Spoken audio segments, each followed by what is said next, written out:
I don't think I'm a good advisor in this. I try to meet my deadlines, and in my first year, I was really good and I was quite punctual. But with the passage of time, it just goes down a bit because you try to have a bit more fun than you should be having. For me, if you want to have a good university life, it's important for you to divide your time into kind of three sections. So one is your sleeping time and your rest time. One is the study time, and then one is socializing and having fun. University life could be a bit overwhelming because you feel like you have to make friends, you have to socialize, you have to do so much work, you have essays. So don't be surprised if your first essay is literally like a fail, because that's the point. When you are jumping from like school level to university level. So it's a good learning experience for you. In the first year, you soon realize that everybody is new and everybody's trying to make friends. So just go ahead, take a step and, say hi, talk to people. It takes time to build trust and it takes time to feel comfortable. But with time, you realize that you can find amazing friends.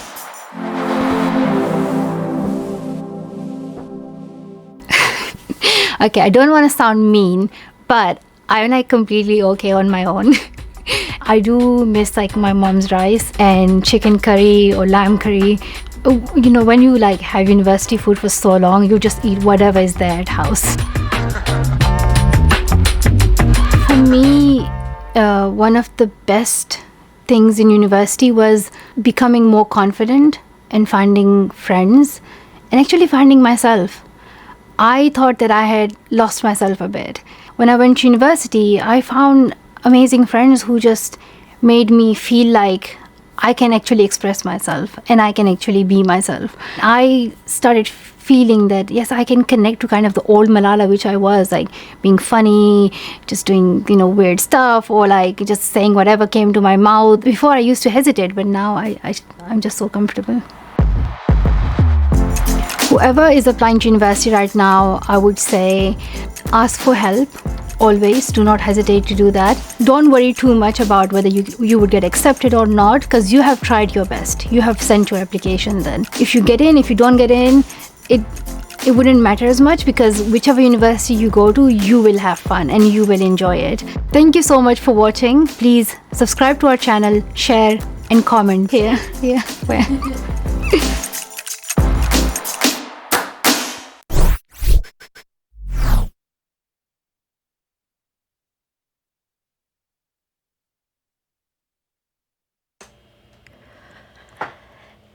Hello and welcome to Wednesday of Flame Fatales 2022.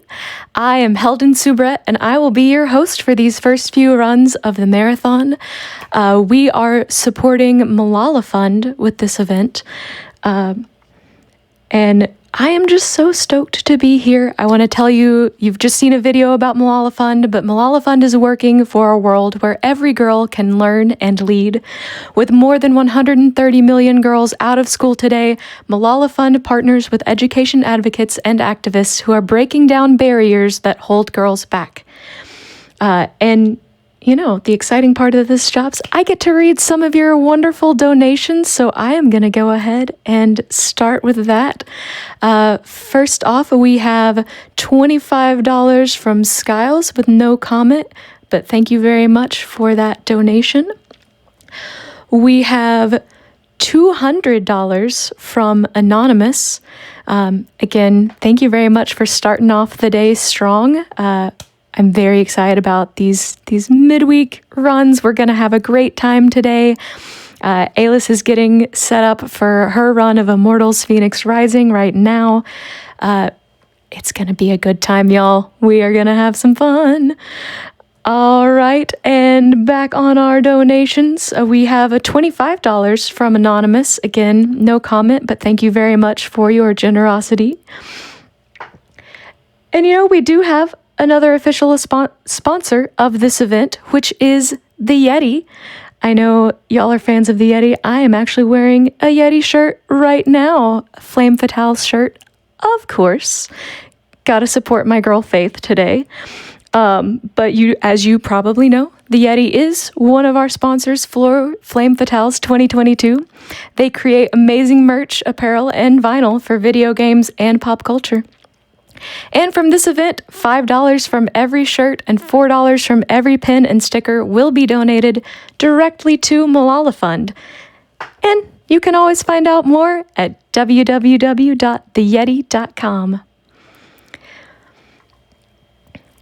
All right, let's head back to some more donations because y'all are already getting these in and doing a great job today.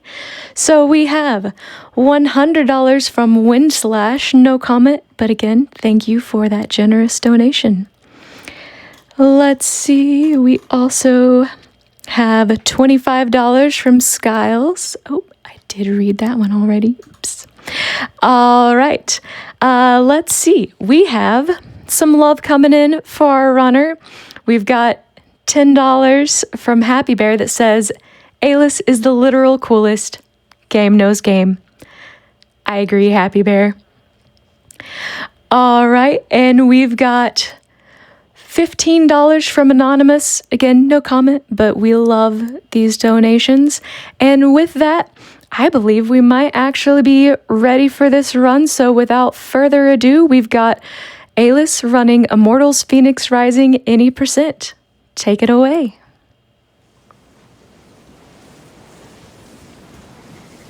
Hi everyone, my name is Ailis, and we're going to be running Immortals Fenyx Rising. I ran this game previously at a previous Frame Fatales event. I ran any percent new game, but today we're going to be playing New Game Plus. So we're going to start with all of the upgrades we have available. It's going to make the run much quicker. Your character is much more powerful, and you can do a lot more broken things. And I'm going to be joined by my amazing commentator, Happy Bear. Good morning, everyone. Happy Bear here. So excited to be with you all today and to be commentating for this wonderful run by Ailis. If you have never seen a run of Immortals Fenyx Rising before, be prepared for an extremely fast playthrough. So I guess without further ado, Ailis, we're all excited for you.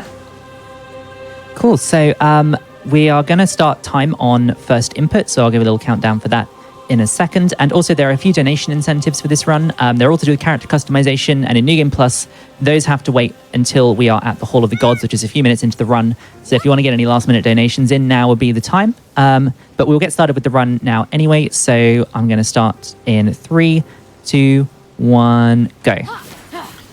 All right, everyone. So in this first section, you're going to see all of the movement options that this game has to offer. So Ailis is dodging first, and then she's using an attack called Ares Wrath. And Ares Wrath is one of the most important movement options in the game because it allows you to gain a lot of different, a lot of height. So you can see Ailis is already using it to her advantage. You also saw some horseback riding, which is a crucial part of the run. We will be using that horse a lot over the course of the playthrough today. So now we're just going to be flying over. You'll notice that blue bar on the left. That's our stamina bar, and that tells us how much stamina we have left that we can use for things like Ares Wrath or attacks or things like that. So we've already seen several movement options right now. We're back on our horse, and mounts have their own stamina bars as well. Because there's an upgrade in New Game Plus, we avoid spending stamina on a lot of different things, but this doesn't apply to mounts. So ideally we're going to find places to swap to other movement methods to reset the stamina. So we have this really strong rhythm of different movement through the run, which is one of the things that makes this run so interesting. All right, so we are in a vault. So these are kind of like shrines almost from Breath of the Wild. They're these self-contained trials that we use to advance through the game, advance the story, and to beat the run. So you can see Ailis is doing an extremely hard trick right here, where she's going to use Ares Wrath as much as she can and regenerate that stamina. Now she's using, you might hear kind of a little munching sounds. She is actually eating mushrooms right now, and the mushrooms recharge that stamina. Yeah, so I'm glad that's done because Adonis's Fall is honestly like big reset point right at the start of the run. That trick, it seems simple, but actually the timing is really quite tricky sometimes. And I actually nearly messed it up at one point. I managed to save it. So what we did there was we picked up an item called a Crystallized Tear of Aphrodite. We need 3 of these later. And one thing with this game is that it's really, really robust in terms of being able to do things out of sequence, being able to play the game in the wrong order. So that's a quest that you'd normally get way, way, way off in the future. But we can go into the vault, we can get the item we want, and when the quest comes around, the game will acknowledge that we've got it and we can progress.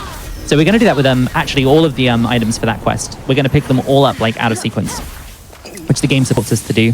Right here, we're heading up to the Hall of the Gods. This is our main hub area for the game. And essentially, this is where we're going to be cutting off the donation incentives. So you have until I get to the top of this tower to get any last donation messages in if you want to influence those bid wars. Let's wait for my stamina to come back up. You use a lot of potions in the early game of this as well. Ooh, did not double jump for some reason. That's fun. Yeah, you use a lot of stamina potions early on in the run. We start off with 20, which is, again, another feature of New Game Plus. So, with this cutscene finished, that is going to mark the end of the window for the donation incentives. So, we are going to head over to here. This is our godly makeover chair, where we come to just completely change our appearance, because that's something the gods can do, apparently. The game is very much based on Greek mythology. I don't know if that's come across already, but this is Hermes. Obviously, quite a prominent Greek mythological figure. And the game is going to be based around us finding and rescuing a bunch of different Greek gods. So that's going to be cool. So can I check, please, which hairstyle it was that won the donation incentive? Of course. So the hairstyle is going to be, let me do just one quick refresh to make sure nobody sniped it at the last minute. That is going to be the undercut. The undercut. Cool. That is this one here. We have the undercut. And can I check which hair color has won? The hair color is going to be white. White. Cool. That is a good hair color. I like that. So there we go. That is our Fenyx for the run. And now, after this cutscene, can I check what the horse is, please? The horse is going to be the pink buck. Pink buck. There we go. Look at him. Isn't he great? So that's going to be our mount we use for the rest of the run. Cool. So now, moving on from here, Hermes has given us a quest to go and talk to Aphrodite, who is... we'll come to her later. You'll see what's happened to her. But basically, the story of the whole game is that there is a titan called Typhon. And Typhon is not a nice guy. He has decided that he wants to rule Olympus. So he has fought a bunch of the gods, and he's stolen their essences, which reduces them down to a weaker form of like their normal self. It takes away a lot of what makes them them, and we have to go and rescue them. We have to go and find their essences, bring the essences back, and then they can help us in the fight against Typhon.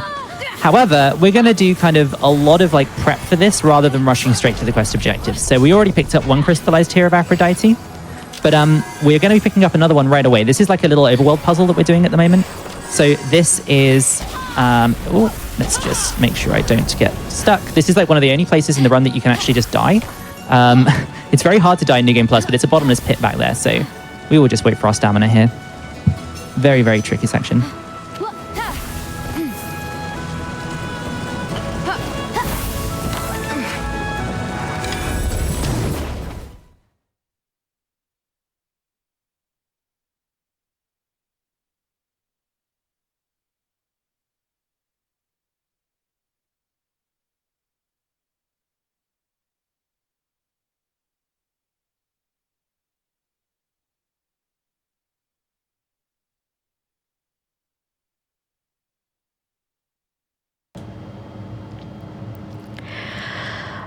All right, everybody.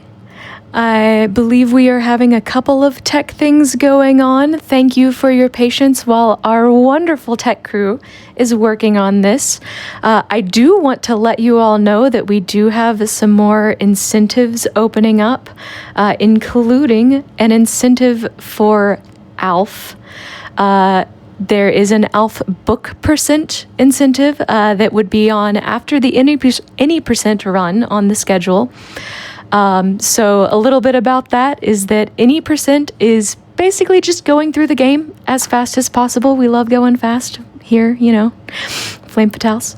But because of the limited lives, there are some safety strats that come into that involve using fewer death warps and, some cat strats, because I don't know if you know this, but elfin cats might be a little bit of a thing.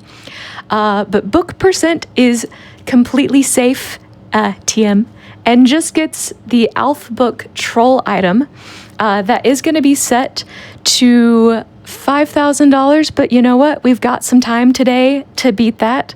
That also would get us well on our way to that $50,000 mark, which would be a great milestone to hit soon. Speaking of milestones, we do have another bonus game coming up today. That is going to be some Mario Kart DLC.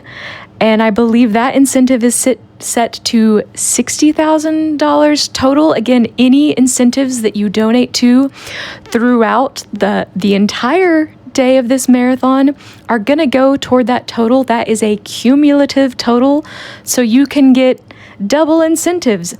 Donate now for some ALF bonus, book percent, and you get us that much closer to more Mario Kart. So that's some things to keep in mind that are going on today. And now I am going to read some donations because, again, we got a lot of love coming in today, including our favorite Less Than 3. Vacuum is sending in $150. I'm sorry if I botched her name. I hope I didn't. $150 with the comment. Less than three, back to you. We have $25 from Red Luigi 64. Seems thematically appropriate. We've been talking about a little Mario Kart here.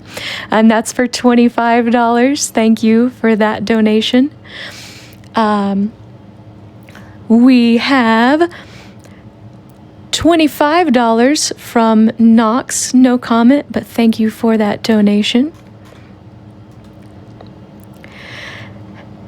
Let's see, we've got Anonymous coming in here. Again, Anonymous, a lot of times the MVP of these marathons, coming in with another $25. Thank you very much, Anonymous.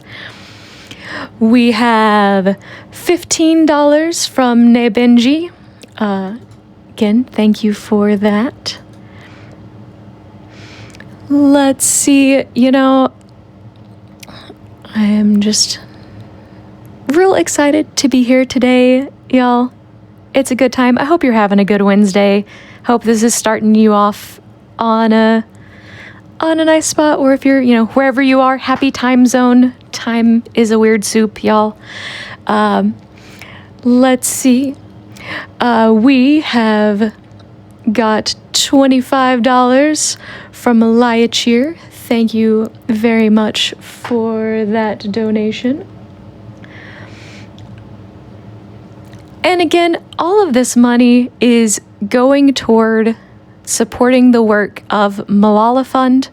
Malala Fund is working for a world where every girl can learn and lead. Traditional approaches aren't cutting it. At this moment, nearly 130 million girls are out of school, and even more are in school but not learning. That's why Malala Fund is focused on accelerating progress, challenging systems, policies, and practices so all girls can access 12 years of free, safe, quality education. Inspired by Malala and Ziauddin's activist roots, Malala Fund believes that local educators and advocates provide the greatest insight, innovation, and energy needed to address barriers that keep girls out of school in their communities.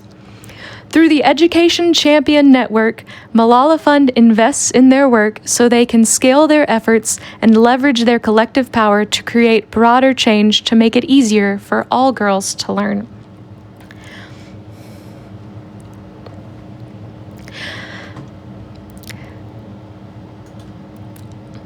So again, remember, we're supporting a great cause.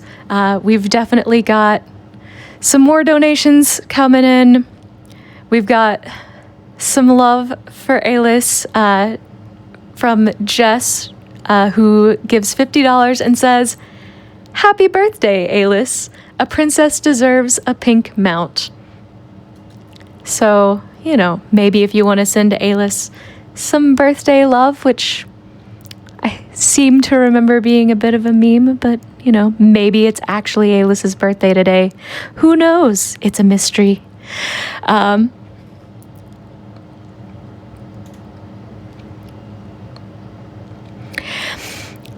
And now we are going to be back very soon, but we are going to hear a little bit more from Malala Fund. So stay tuned, folks. I am Malala Yousafzai, and I'm a girls' education activist. I know that for some of you, schools might not be open yet, while for some of you, they have reopened, but you are uncertain about going back to schools. But I want you to remember that nothing is more important for you than education, especially if you are a girl. Parents, teachers, and leaders, we know that 12 years of education for girls strengthens our families, communities, and countries. Please do everything you can to make sure all girls can re-enroll in school. Students, schools must be safe for you and your teachers. Remember to wear a mask, practice social distancing, and wash your hands to protect yourself and everyone around you. Whether your school is open or not, I hope you will do whatever you can to keep learning. Even though it may have been many months since you have been to school, don't lose hope and don't give up on your education. I know you have dreams and ambitions, and I believe you can make this world a better place. It all begins with education, so go back to your school as soon as it's safe.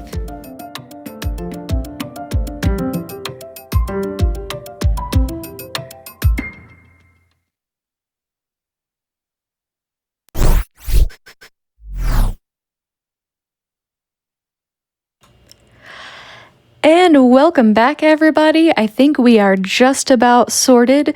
Thank you all for your patience. Thanks again to our wonderful tech crew that are working so hard to make sure this is a wonderful event for everyone and that we are able to just give maximum support to Malala Fund and also have a great time going fast. We love to go fast here. This is speed running and, flame fatales. We love going fast. But until then, I do have a very related comment, donation from our friend Mr. Game and Shout, who says, "Big thanks to the crew in the studio this week. I've gotten to see firsthand how many moving parts there are behind the scenes, and y'all are doing an amazing job of keeping things going. Just watch out for the goose. It likes to chew on the cables sometimes."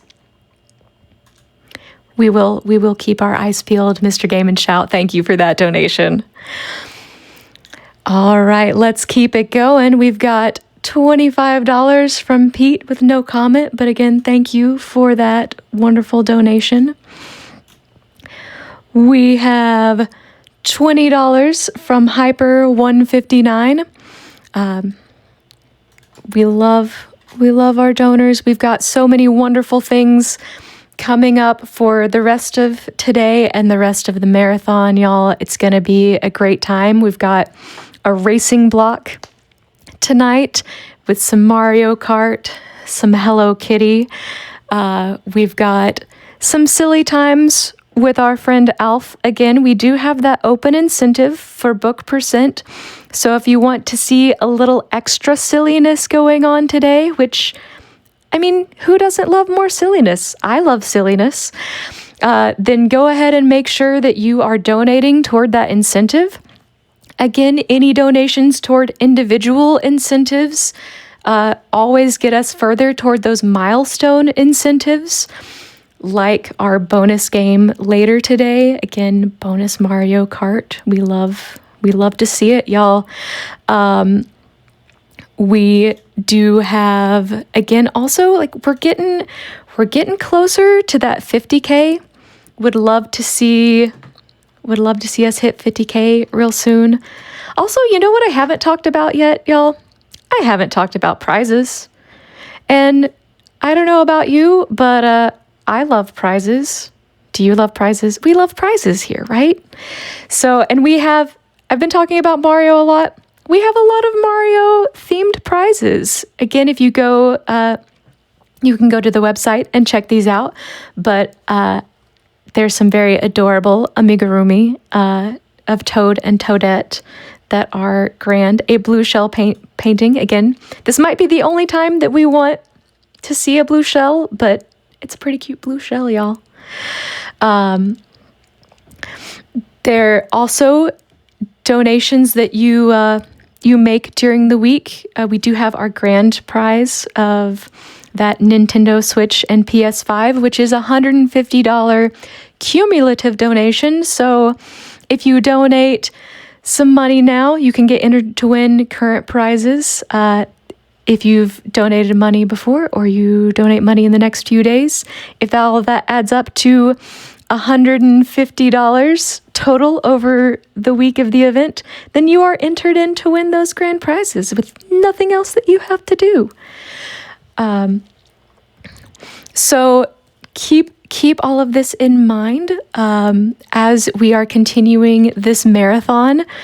Again, there's so much to enjoy. There's so much to check out. We are continuing to do things. Again, I don't know if you've looked at these Yeti shirts yet, but they are real cute, y'all. I have not yet had a chance to get my order in, but you better believe I'm going to be ordering some Yeti shirts because they've got our friend Faith. I'm actually rocking a Faith shirt right now from one of the former events. So keep that in mind because $5 from every shirt and $4 from every pin and sticker is going to go directly to support Malala Fund. And, there's a lot of marathons still happening today. We've got some wonderful runs coming up. I'm going to be with y'all for a bit for this Immortals Fenyx Rising run. Then for Sealed Bite and Maquette, going to get some puzzle action going there. We do have some racing time going on too, and that will be great. Also, I see a little Sonic happening, so some things to keep in mind, yeah.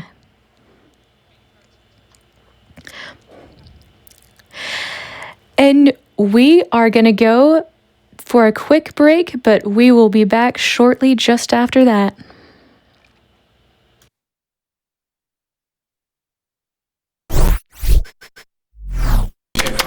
I'm shuffling the cards. Okay. Correct? Yep. So I want to make sure there's no cheating or anything. No cheating. Done, yeah? Mm-hmm. Now, just tell me when to stop, okay? Okay. Stop. This is your card.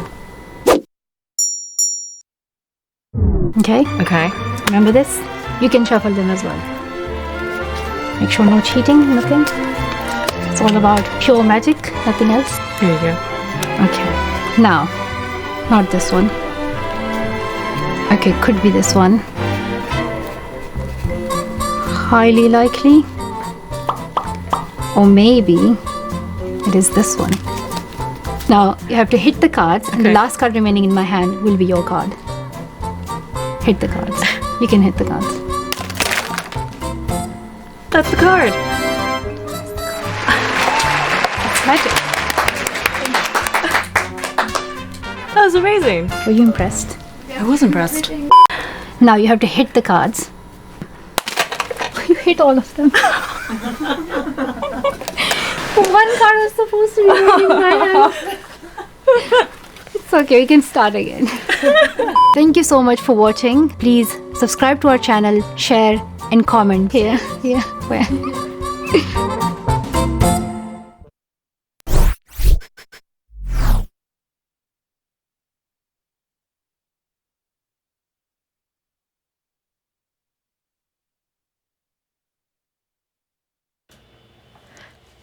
And welcome back, friends, to Flame Fatales 2022. Again, I am HeldenSoubrette, hanging out with you here while we're getting just a couple of things sorted out. I am going to read a few donations here. We've got one from Non-Binary Code for $13 that says, donating my lucky number to curse and bite tech issues and celebrate and hype the tech crew. Less than 3. And much love back to the Comfy Panda, who says, sending love to the host for keeping us entertained during the technical difficulties. You're doing great, Helden. Thank you very much, Comfy Panda. I appreciate the support. Yeah, so welcome back. All right, cool. Reading donations, doing the things. We've got $25 from Anonymous with no comment, but again, thank you very much for that donation. And Cassasaur sends $5 and says, let's unlock more Mario Kart while we wait. I couldn't agree more, Cassasaur. Let's go ahead and just take this opportunity to jump in, get those donations rolling, make sure that you can actually unlock multiple runs if you put that donation incentive toward that ALF book percent. You could do that. Then that will also be adding up to that 60K that we're going to need for Mario Kart, which again is going to be Mario Kart 8 Deluxe, DLC Waves 1 and 2, 200cc, no items. So zoom, very fast. Let's get some more Mario Kart. And again, it's bonus DLC. It's new tracks. It's very exciting.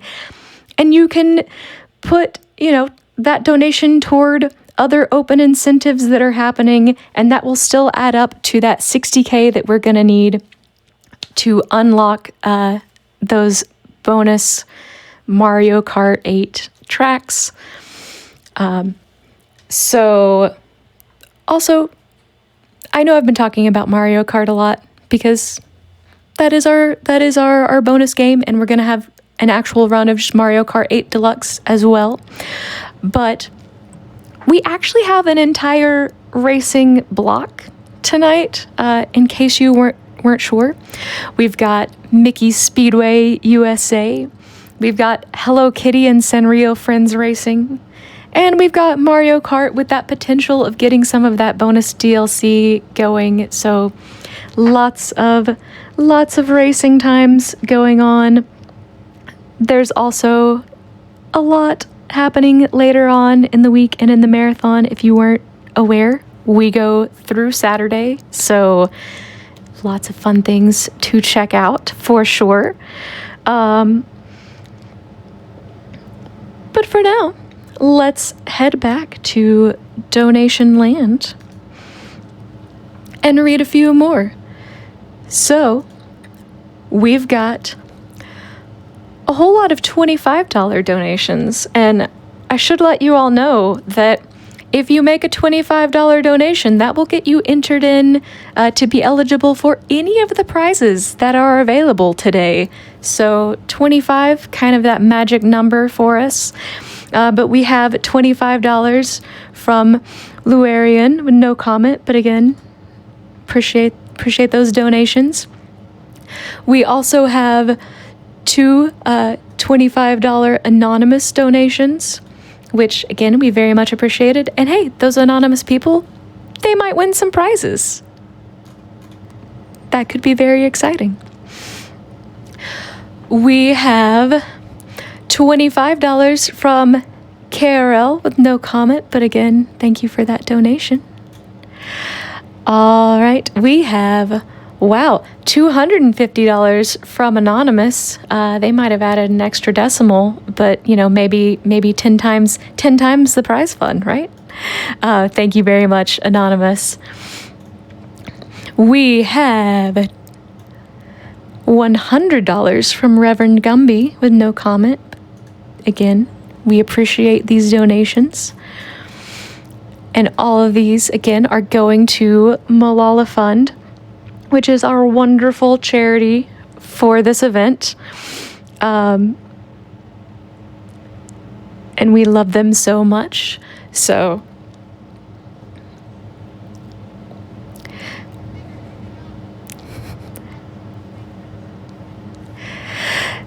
So I've got some great news for everybody. Seems like the tech woes are banished for now, so I am going to be sending it back to our wonderful runner, Ailis, and we are going to see some more Immortals Fenyx Rising. So take it away, Ailis. Okay, hello, I'm back. Yep, we are back again, and I'm ready to get started with the timer again in 3, 2, 1, go. So I think all we missed there was just me finishing off that little puzzle to enter this vault. Not really much gone at all, so we are right back in the action. So as I mentioned, this is another vault where we're going to pick up a crystallized tear of Aphrodite. It is going to be important later, but for now, it just happens to be on our way. It happens to be where we're going next. You'll see as well, I'm doing like 4 dashes like that. The reason why I'm doing that is because the cooldown is actually on 5. So once you've done your 5th dash, you do a little skid animation and it's a bit slower. So the optimal way to use dashes is to use 4, walk for a second, and then carry on normally. You just need to concentrate here for 1 second. This is very similar to the technique we used in Adonis's Fall. And it's going to give us the tier. You'll also see I'm exiting out to menu every time I do this. The only reward for finishing a vault normally, unless it's required for story progression, is a stamina upgrade point, which we don't need. We don't need those. So I will be exiting out of vaults whenever possible. There are a few select ones where you have to actually complete the vault to progress the story. But other than that, we will be just chilling straight out of there. So now we're going to our first kind of new biome. Each of the gods has their own biome. Ares has the, it's got like this kind of war-torn, kind of autumn feel area. And then we're in Aphrodite's right now, but as mentioned, we're not going to do much with Aphrodite just yet. We'll come back to her at the very end of the run, in fact. There's kind of like a point where we go through all 4 of the gods. The 3 remaining ones, because we'll finish this one first, but we'll kind of go and half start their quest lines, and then we will loop back around and half finish them. And this actually plays into a mechanic, which is like a Typhon invasion. So you can hear Typhon in the background, like shouting right now, getting really angry and just generally not a happy dude. He will, like occasionally, if you do too much stuff in an area, he will instigate what's called an invasion, which is where there's like meteors and enemies appearing everywhere, and then there'll be like a boss monster you have to go and fight as well. But we don't want to do those, obviously. So by minimizing the amount we do in each zone, like in one go, we end up preventing that from happening. Although I did manage to have one in a run the other day, which was very, very weird. I've never had that happen before. But yeah, it can happen. Also, I just forgot how amazing this mount looks. It's really, really nice. So we mentioned that each of the gods has been reduced to a lesser form. So this is Ares. Ares is a rooster. He has lost his courage. And we need to retrieve his essence to get it back and return him to his normal form. Now, a lot of the zones, what happens is you have a quest line, and then the quest line will take you to one of the major vaults of the run. There's one for each god. Ares' zone happens backwards. So we go to the vault first. So we go to the vault of Ares, and then there'll be plot that happens. Basically, that means that you end up doing the rest of the quests afterwards. This is also where we're going to see our first kind of unintended behavior. The game has a lot of kind of intended mechanics used in interesting and unintended ways. We are going to be pushing that to the absolute limit in a lot of places, but this area actually has a mechanic that's just not supposed to be how it works. So that's going to be pretty cool to see. You see these like kind of blocks over here? These are those like floating blocks, orichalcum blocks. The idea with an orichalcum block is that you are able to, just going to get some height. Our gliding's really fast, by the way, so we try and do that wherever we can. So sometimes spending potions to gain height like that is really useful. So you see them floating. If you attack them, they'll drop down. And the idea is you're supposed to use them for a bunch of puzzles. However, as it turns out, if you've ever seen that kind of meme where you put buttered toast on a cat's back and it floats indefinitely, that's kind of what we're doing here, because we're going to stand on top of one floating object, and then we're going to lift up another floating object underneath and literally lift ourselves up. So this is called orichalcum flying. It's going to allow us to bypass 3 of the 4 puzzles in this vault. Also, you see that red stuff there? That's a corrupted zone. Corrupted zones drain your stamina really quickly, ideally to stop you doing what I'm doing right now. So we can just go straight to the end of the puzzle. Also, you'll see that had a big anvil on it. That is what we call a heavy item platform. So the idea is you'd have to put a big object on top of it to weigh that down and solve the puzzle. However, we have an upgrade in New Game Plus that makes our little clone of ourselves that we just made, makes it into a heavy object. So I can basically use that to skip a lot of puzzle solving, because whenever the game would think, you need to get a heavy item now, no, you don't need to. You can just do that instantly. Completely trivializes a lot of puzzles. So again, here, just go straight to the end, use the little clone right there. The next section is somewhat robust in that they actually made it so you can't just go straight to the end, because you have to solve the puzzle to open the next door. You can't just push down a block. So what we are going to do is do this first part first, so you can kind of see the normal mechanics of the orichalcum block here, and we're going to use it to kind of make a little marble maze thing. So we will press this button and we're going to get the object down there. I'm going to go over there and I'm going to do the same thing for another two kind of big metal spheres, orbs you might say.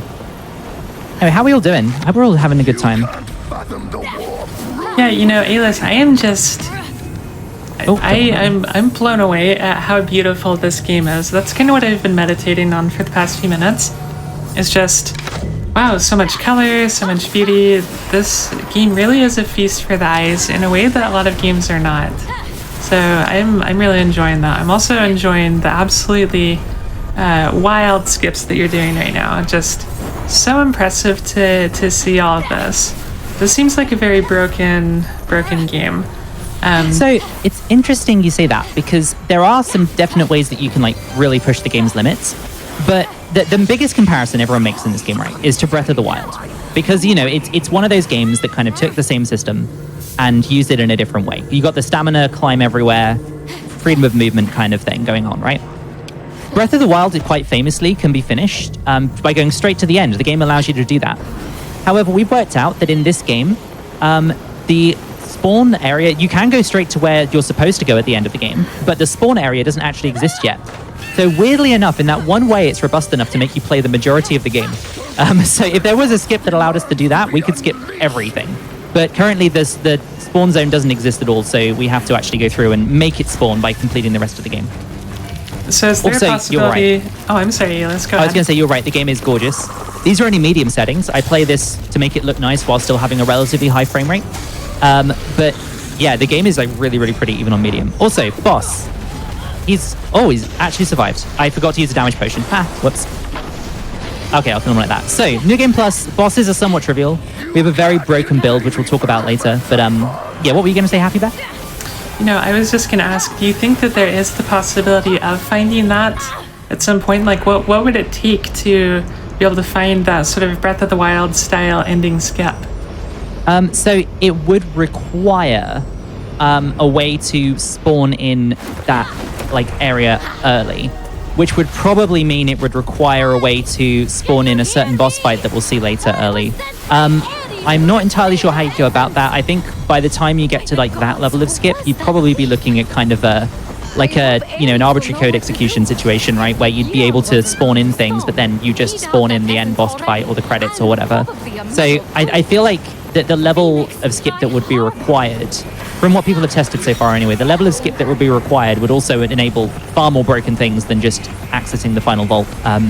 You'd probably be able to do a lot more stuff than just that. So I think probably something on that level. You'd need to be able to manipulate the way the game handles these things in some way. There's no movement-based skip that would be able to utilize that. Gotcha. Also, did you just one-shot that boss? 'Cause that's pretty impressive. So the build we're using, this next vault is just a lot of running around, so there's not a huge amount to talk about in it. Got hit by something, that's fine. Just dismounts you, very annoying. So yeah, the build we use in this game uses an item called the Mane of Pride. This build is what we aim for in New Game as well. It's just we don't need to go around and pick it up in this game. So the Mane of Pride is a helmet that gives you 100% bonus damage, I think, on a max health enemy. So by hitting an enemy with your strongest attack when they're at max health, you'll do an absolute ton of damage. We also have this power, which is Hephaestus' Hammer. So Hephaestus' Hammer does an absurd damage modifier. I think it's something like 2,500% damage of your normal attack or something. And you can charge it to make it even more powerful. So by combining those two things, you can deal a lot of damage. As this person is demonstrating by getting absolutely annihilated. So here we're just going to cut off the end of this one. We just get a bunch of height here. We don't even ideally need to use a potion here if I get enough height. Yeah, we're fine. Lovely. And this dungeon's a bit of a weird one because we're supposed to just do this, right? And then in theory, we've picked up the item that we need to like progress the story. But I'm not quitting out here because for whatever reason, this one vault, even though it's an item-based skip or an item-based thing, it still wants you to finish the vault, or Fenyx will forget that she got the item. Also, things have a habit of like magnetizing into place when you just kind of throw them like that. So you can kind of do like a lot of weird throws where you just like launch something across a big distance, and so long as it ends up in vaguely the right place, it will end up finishing the quest. So that was learning Ares' tribute melody, which is a song, and then in a minute we need to go and get his instrument. And we're doing this to go and open a big fortress, because inside the fortress is Ares' essence that's been stolen by someone. Also, small skip here. If you use the period of time there before the enemies notice you to open the menu, you can fast travel before they see you. Yeah, you can't fast travel in combat normally, so that just bypasses that. You just have to be slightly precise on your timing. That one's not too bad. There's another similar skip later that is substantially more difficult, and we might not get it, but if I do, it'll be pretty exciting. Spam the spacebar for a bit. My spacebar gets absolutely destroyed playing this game. And now we're going to go for the South Links. While I'm flying over to the South Links, we can probably get a donation or two.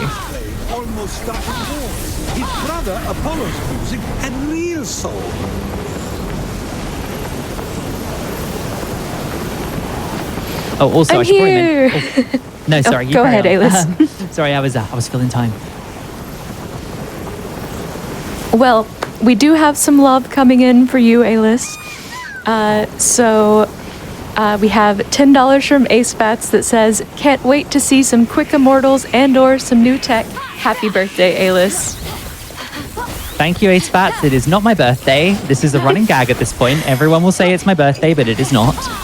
But thank you anyway. I appreciate the sentiment. Just for reference, I think Ace Bats has said happy birthday to me every day for over a year now. So... Nice. I thought I remembered that it was often your birthday when you run. yeah, along with every other day. Yeah. Yeah, Ailis at this point is like 4,000 years old. It's very impressive. Yeah, I mean, I'm okay with that. I feel it sometimes. Like, I mean, hence why, small optimization here, sorry. A lot of the time in this game, if you get sort of vaguely in the right area for something, it'll give you the fast travel point. So right there, I just kind of vaguely got near Dracon and then used the fast travel to get there. Also, this is where we get our like second, I guess, proper glitch. So you're meant to go and do a bunch of like collecting right there where you pick up some teeth and you put them into the Dracon head, but just by dashing into that corner there, you can just clip into the hitbox and end up inside. This would normally soft lock you, but because we can fast travel, we can leave via fast traveling. So you can't actually get out of this cage that I'm in right now otherwise. But if I was in combat, I'd be stuck because the enemies would prevent me from fast traveling.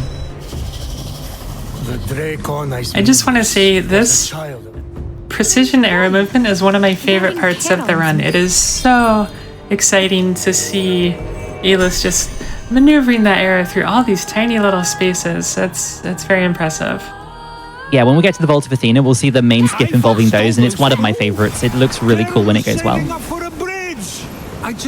Also, it's kind of like a random piece of info about this game. It doesn't matter what language you play in, because all of the dialogue is kind of timed so that it all finishes at the same time, regardless of what's faster or slower.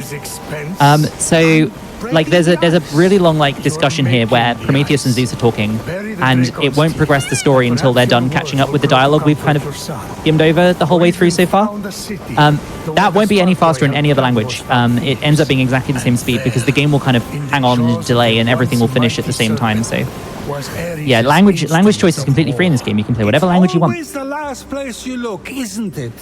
Okay. So Ailis, I have a question for you. After you've played this game, who is your favorite Greek deity? I'm gonna go with Aphrodite.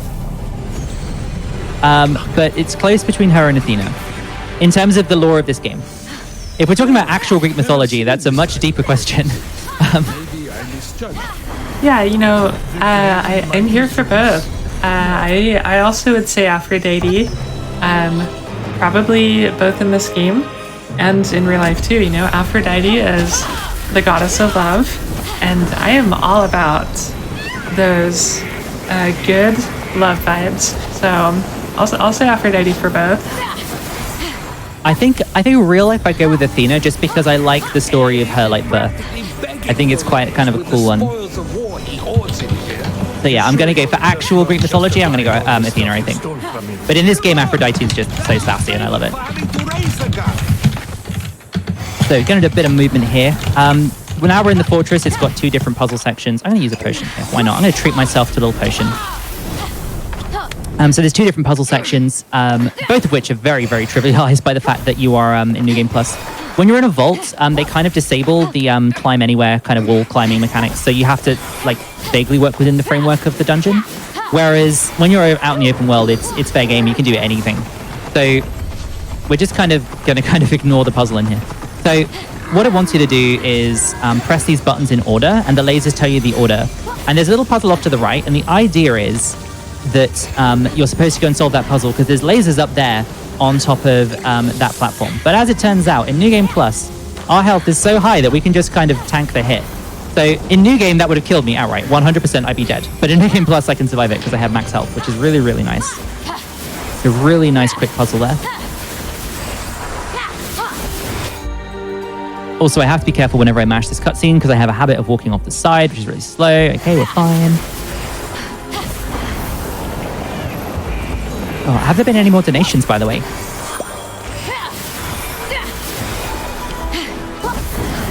Oh, there absolutely have been. Let's get a couple. So we have $25 from Skiles that says, "This game is beautiful." Very much agreed. Yeah, it's a gorgeous game.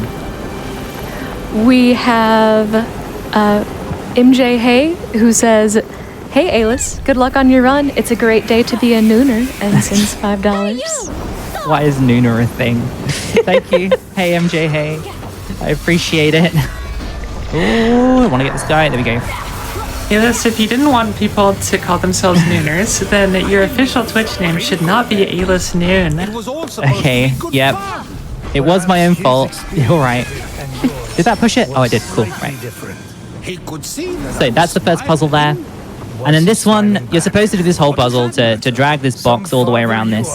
But even in New Game, actually, you have enough stamina to just kind of do this. So this is kind of like a red herring puzzle. You really don't need to do it because you can just throw it straight up there. And I actually hit an enemy with that and killed him. Nice. So there's 3 guys you're supposed to fight up here. Apparently I managed to bonk one of them with the box. So we'll go for this really awkward throw here. Hopefully that works. I did not. So this button isn't against the wall, which means you kind of have to bounce it off the side to land it on top. It's somewhat difficult, but you don't get it every time. When it works, it looks really cool. And that's going to be the second button pressed, which is going to give us access to Ares' treasure place. I can't remember what it's called now, but it's where we're going. It's where the boss is. Ares' treasure place sounds as good a name as any. I'm pretty sure they've excavated Ares' treasure place in Athens, for sure. Yeah, absolutely. That is 100% actual Greek lore right there. So, Ailis, throwing is a really big part of this game, obviously. What is the hardest throw in the game to make? I know that there's some kind of difficult ones with some of the later vaults coming up. But what would you say is the most difficult? I would probably say the most difficult ones are probably in New Game, because just because the tutorial it teaches you about the throw mechanics, so there's a lot of it. So there's some really awkward physics puzzles in general in the tutorial, but we don't play the tutorial in New Game Plus. So in New Game Plus, I think it's probably when you get to Hephaestus' zone and you have to relight the forge fires, because the angles you have to throw them at sometimes are just really, really frustrating, and you can just miss really easily. Also, we're just waiting for them to stop talking here, because it won't let me fast travel till they're done, so there we go. Now, there is a small piece of RNG in this run. There is a random chance that Hermes will try and trick us into thinking that during our fast travel that we died and went to the underworld. Didn't happen this time, but we have to do another fast travel here later on in the run. So fingers crossed that doesn't happen. Also, this is my favorite cutscene. Nice cauldron. Love it. Don't know why. Just so stupid that I love it. So I think I had a marathon run once where it happened 3 times, 2 of which happened in a row. And that's the most I've ever had it happen. So hopefully we don't see a repeat of that later. It's very annoying because it's another loading screen every time. So we've completely finished Ares' zone. That's the first full zone we're going to finish in a while, because now we're going over to Aphrodite's. So this is where we're going to pick up the 3rd crystallized tear for the quest later. Then we're going to go and introduce ourselves to Aphrodite, and then we're just going to leave. And we're going to go to Athena's zone, and then we're going to do half of that, and then we're going to leave. And we're going to go to Hephaestus' zone, and then they're going to sweep back around and finish them all one by one. Which is exactly the same as how we play it in New Game as well.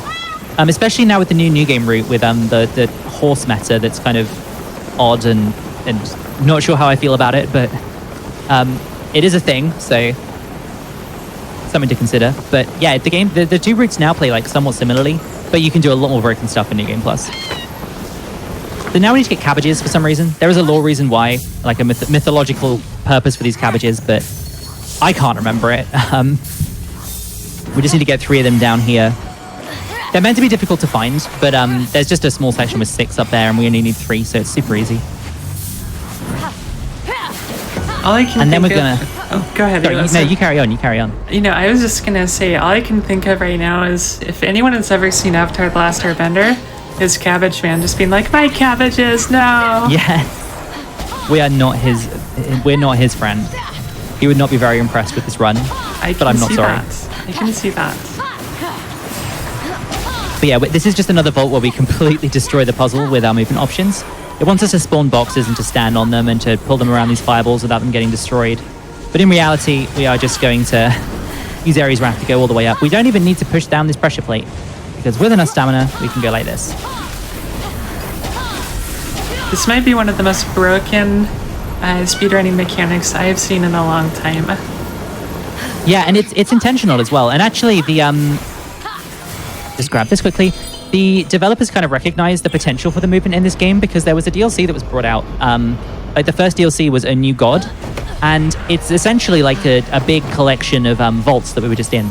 But they kind of pushed the mechanics to the max. So it's all the stuff that we do in the run that was considered, you know, kind of game breaking at the time, becomes like essential to finish the puzzles, which I thought was really cool. It got me an opportunity to kind of like see how to use these mechanics in like new interesting situations. It was really nice. Even if they included golf, which you'll see golf later. I'm not the biggest fan of golf. The best thing about New Game Plus is that there is 1 fewer golf section. So we've already skipped one, which is quite nice. Also, over there's the statue of Aphrodite, by the way. These are kind of like, if you play Breath of the Wild, they're like the towers. So they will, when you climb to the top, they will discover an area of the map for you, reveal it for you, and act as a fast travel point. The thing with that, though, in this game is that it plays a cutscene where it opens the map and reveals it for you. And we actually have a skip that we can do to bypass that cutscene. There are 2 of them that are useful in the game. One of which is New Game Plus, and the other one is in New Game only. So New Game has to do both of them. This is the easier of the 2. The more difficult one is in the tutorial, so New Game only. And the issue with that one is that it can soft lock your game. So we don't want to do that, ideally. Also, small glitch here. When you dash up a surface that is like at a certain angle, you will just fly straight to the top of it. So by dashing up there, we just saved a lot of time climbing. That's not normally a surface you can walk on. So what we do here, we get to this point, we activate it, we pause the next frame, we load the autosave that it's just created, and then that should bypass the cutscene. So we should be exactly where we were stood, but with our quest progressed to the next part. And there we go, perfect. And the next part is meeting Aphrodite. So Aphrodite, you can see that tree over in the distance. That's her. She has lost her vain, judgmental side and has reverted to a virtuous free person who loves animals and wants to help them. And you might think that it's pretty nasty of us to want to return her essence when she's happier like this, but there's a plot reason. It all ends up being a wholesome story in the end, I promise. So that was a filling conversation, and now we're going to do a lot of running. So We're going to pick up a fast travel point for Guy's Soul, which is that big tree over there, but then we're going to go to Athena's Zone. There is a lot of running. We can probably have a donation or two just in the short term here. Against her will. Hey now, it wasn't. I mean, Sure, that sounds she knew good. I was doing We it for her definitely own good. have some great ones coming in. Seems topical, but Kelpmonger sends $25 and says, shout out to the nice cauldron with the screaming demigod inside. We also have $25 from EDL666 who says, go Ailis, love this event. Nice cauldron. Good luck to all the fatals. Thanks, Roxanne. We can probably get one more. All right, we've got $25 from Steffi Starlight who says, donating for a great cause. Looking forward to your run, Ailis. Begone, techie shoes. And hopefully they are. Thank you so much. Yeah, fingers crossed that we are all sorted now. Oh, I was going to say something. It's completely gone out my brain. Happy Bear, do you know what I was going to say? You know, I think we were just going to talk about the screaming demigods in our cauldrons. I have a really nice one. Do you? I do. Its name is Dave. And Dave yeah, the demigod. I like that. And we hang out, and it's fun. And I take my cauldron on walks with me sometimes. That sounds like a nice cauldron. It really is. But yeah, he screams. He's noisy. So, you know, if you hear like screaming in the background of my feed, then don't worry about it. It's just Dave. Sure, I will 100% trust that it is in fact Dave. Very short skip here. So again, we're reaching the archives and we're loading it. Athena is stood up here, but we don't want to talk to her yet because if we talk to her, she's going to give us a quest that we are going to go complete first because it just saves us having to come back here multiple times. So instead of talking to Athena now, we will run over to the right. So she's just over to the left there, and we are avoiding that hitbox, and instead going down here to fight the Hydra. This is kind of like the big damage check for New Game. Ideally, you have your build finished by this point, and you're able to one-shot all of the Hydra heads. But in New Game Plus, we can obviously do that anyway, so we just kind of rock up here whenever we want to. But if I were to talk to Athena, we'd have a whole cutscene where she says, oh, you need to go fight the Hydra. And then I have to go fight the Hydra, go back to her, have a whole cutscene where she tells me what to do next. If I fight the Hydra first, she mentions the Hydra, and I just go, oh, I've done that. And then we carry on. So it just skips another cutscene. Super, super convenient. So this boss might seem scary, but even in New Game, you can one-shot this guy. You don't need to fight him at all. But it does tell you if you got your build wrong as well. If you get to this point and you don't one-shot the bosses, then you have. Oh, speaking of which, I did not even hit it. You will not have enough damage to hit them. So it's kind of like the big "did I actually get my build correct" moment, which is a lot more strict in New Game as well. You have to get certain upgrades and certain pieces of armor and stuff like that. So they're all gone. Get this cutscene. We get the Hydra Tooth, and we can leave. The way that I describe the difference between New Game and New Game Plus in this is that if you want to play with more combat and you want there to be more sections where you're kind of threatened and you can potentially die, then New Game is the run for you. Because there are, especially in the late game, that some of the boss fights... Why am I running over here? I don't need to do that. I just need to fast travel. There are more sections where you have to fight like a boss and you have to actually like be good at the combat to get through it efficiently. Whereas New Game Plus is like the combat is removed and it's more kind of like a pure like movement and like how fast you can get to the end kind of speedrun. So you got a couple of cool options. So here's Athena. As mentioned, she's been turned into a child and she's lost her wisdom. So we're going to help her get it back. And to do that, we're going to go do hero things. Honestly, modern life kind of makes me feel like Athena, because I feel like I've lost my wisdom every day. Yeah, same to be honest. But the solution for it later is actually really wholesome. So, well, we are all excited. It's also applicable to real life, I think. Wonderful. So this quest has 4 different locations we have to go to. There are 4 like Greek heroes that get brought up in this game a lot. So there's Atalanta, there's Odysseus, there's Heracles, and there's just make sure I get that shot. And there's Achilles.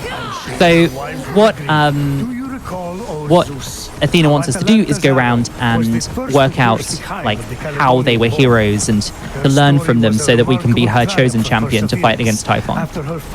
We've just done Atalanta's. That was really simple. We're taking a small detour here. Normally we could just go straight to Achilles, but instead what we're doing is we're swinging by this way because up there is Guardian's Hill, which is where Heracles' section is. This is where we're going to fast travel to once we've done all of Hephaestus' zone. So, spoilers, we're not going to finish this quest now. So that fast travel point is going to get used way down the line. In the short term, though, we're going to head over to Achilles. And obviously, Achilles just has a heal pun for his like main mechanic that we have to solve. We do have to be slightly careful of entering combat as well. There was a Minotaur back there. If we were in combat with him, we'd have to stop and fight him. Even though you can just run away, it takes ages for enemies to stop aggroing on you in this game. And if you're in combat, for whatever reason, you can't talk to the... you can't, like, interact with the plinth that we're going to go and talk to get information about Achilles. During the Great War, So avoiding combat's imperative here. devastated the Trojan forces. So down there is Achilles' foot, along with his heel. We're going to grab that, and we're going to chuck it up here, dodge this guy, and you can see there it kind of like rotated itself to fit in the spot. All I had to do was vaguely get it in the right spot, and it like opens the gate for us. This is Dolus' stage of trickery, or Doilus stage, as some may call it. This is meant to be kind of like a test of strength in Breath of the Wild. So it'll give you like a wave fight or an enemy to fight or something like that. As it turns out, if you don't touch the floor in there, you don't have to do the fight. So what we're going to do is we're going to stand on here and we're going to go like this, climb up on this, and then if we go like this, lost a bit of height there, we can just go over the room completely. This is also doable in New Game. Obviously we can't fly right to the end like we're doing right now, but you can get into that room, glide over, and if you stand on the very far edge, you're just outside of the activation box for the fight. So you can just glide over to that corner and then do what I did, but on the other side to get over the wall again, and then you can go straight to the end. Even in New Game, that is a very broken vault. So now we've got a small amount of combat to do, because there are enemies that are always in the way, no matter what you do here. They will always get in the way, I think. Yeah, there he is. So these harpies are the worst. They will dodge things. We've got both of them aggroed as well. That's really annoying. And he just dodged. It's not fun. Oh, there we go. You'll notice I'm jumping a lot to fire arrows as well. So this game has like a bullet time in midair effect. And one of the items that we're using for our build is a bow called Whirlwind. So Whirlwind's bonus is that your shots charge faster when you're in midair. So by combining bullet time and faster shot charging, plus Athena's blessing that we have from the start of the run because of New Game Plus, we charge our shots very quickly and get a very powerful AoE attack. So when we are not using our Hephaestus hammer to fight enemies, we will be using the bow a lot of the time. The bow is very powerful. This is the Odysseus quest. I don't want the rock. Can you please go away? This is the Odyssey, literally. We are taking Odysseus's boat back home. And there's the Cyclops that Odysseus fought. And he's actually in a really annoying spot right now, so I'm just going to get rid of him. In New Game, you'd want to dodge that guy. That would be a really annoying time loss. But in New Game Plus, you can just hit him. He is not threatening. And now we're done with Athena's zone for now. So we still have Heracles to go, but we are going to go over to Hephaestus' zone. Hephaestus' zone is my least favorite, just because it has the most ways that it can seem to go wrong. Get some height here, get a bit of extra gliding, but yeah, we have to go and do 3 things to turn his forge back on. We need to open the air ducts, which are up there. We have to relight the forge fires, which are there, and then over in the distance that you can't see, there are some aqueducts that we need to get moving as well. So, a few different things we have to do. How are you finding the run so far, Happy Bear? You know, I'm finding it pretty well. I found it because I'm watching it.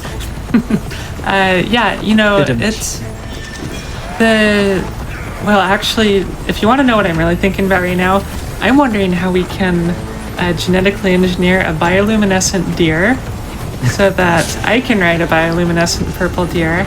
And, you know, where's our geneticists? Where's our scientists?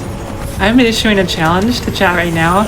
If you can create a bioluminescent deer, I will literally give you $100. I'm putting $100 bounty out on a real bioluminescent deer.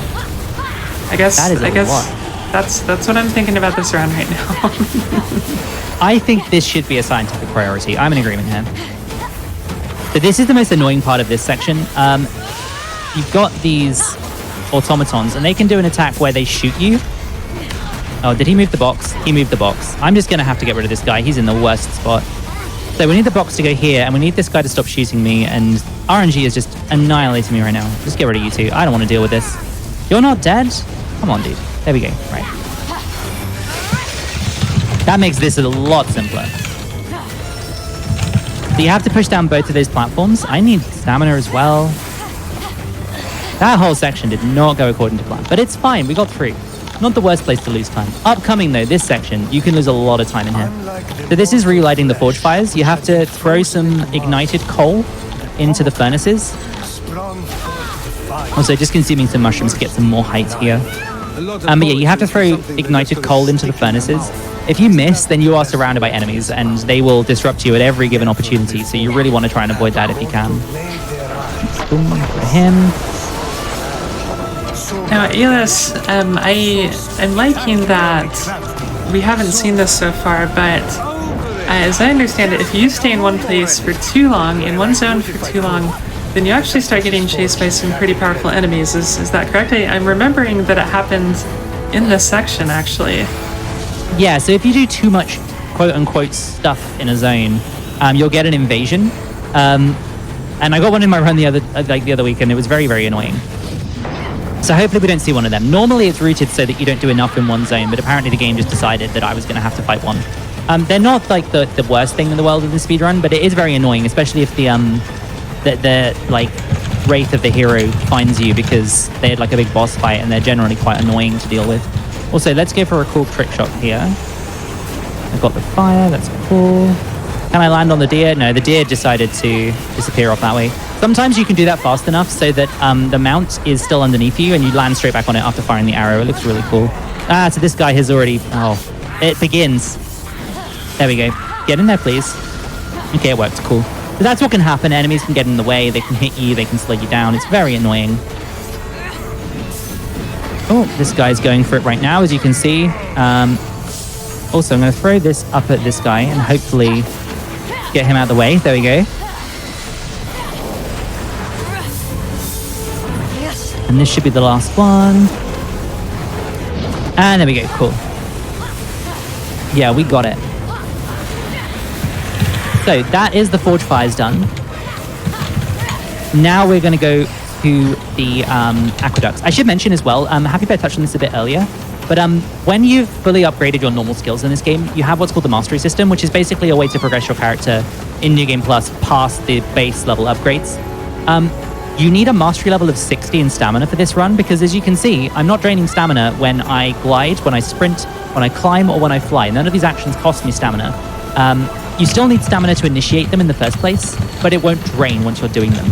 And this enables so much stuff in this game. Like in New Game, you have to think so much more carefully about stamina because of like the fact that these things will drain. So it's just a big difference in terms of how the two categories are run as well. Also lends itself to the fact that there's a lot more freedom in New Game Plus. You have a lot more options because your stamina isn't such a limiting factor. You have more of it, you can restore it easier, and you don't drain it as much. So just a lot more mobility potential. So over here we have the other part of the Hephaestus quest, because he has been turned into a robot. And he has lost his hands. They are missing. So we're going to go pick him up some hands as replacements. We have to get rid of these harpies first. Hope it doesn't AoE the... Oh, that's not what I wanted to press at all. Thank you, game. There we go. Okay, we've got him. And then there's going to be another small skip. So if you remember, I mentioned earlier about fast traveling before enemies see you. So it is possible to land in these enemies, grab the automaton hand, and then fast travel out before they see you.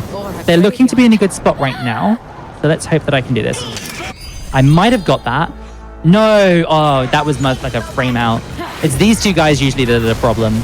But once they see you, they aggro everything, so we want to be able to kill everything as quick as possible. There should be one of these as well. Yep, you dodge, that's fine. Got him. And then there's you over here as well. Oh, I hate them so much. That missed? No way. There we go. And now I should be able to fast travel. There we go. So small time loss there.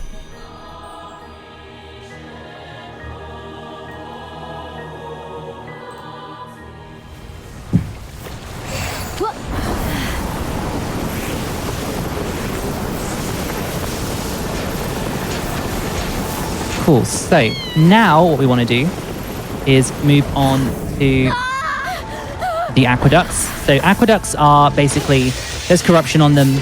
It is causing the aqueducts to get stuck, so we need to get rid of them. The movement here is really nice in New Game Plus because you don't really need to touch the ground for a lot of it. In New Game, you have to stop and wait for your stamina to recharge and stuff like that.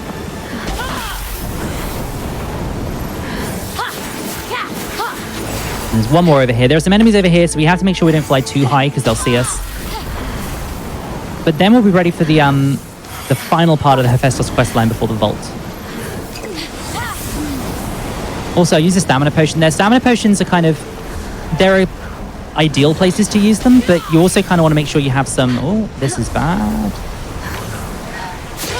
Okay, there we go. We got it. So stamina potions, you kind of have ideal places where you want to use them. But after that potion restock we had earlier in the run, we don't have another one until the end game. So we have to do the bulk of the game on 20 potions. So you do have to be slightly careful. And sometimes they can absolutely save you if you've had a bad section. So your potion management becomes kind of like messed up after a while because you use one by accident or you need to use one out of place or something like that. And then you need to start thinking about where you can save those potions and where you can use them to benefit you. There's a small degree of like potion management in this category as well. Mushrooms, not so much.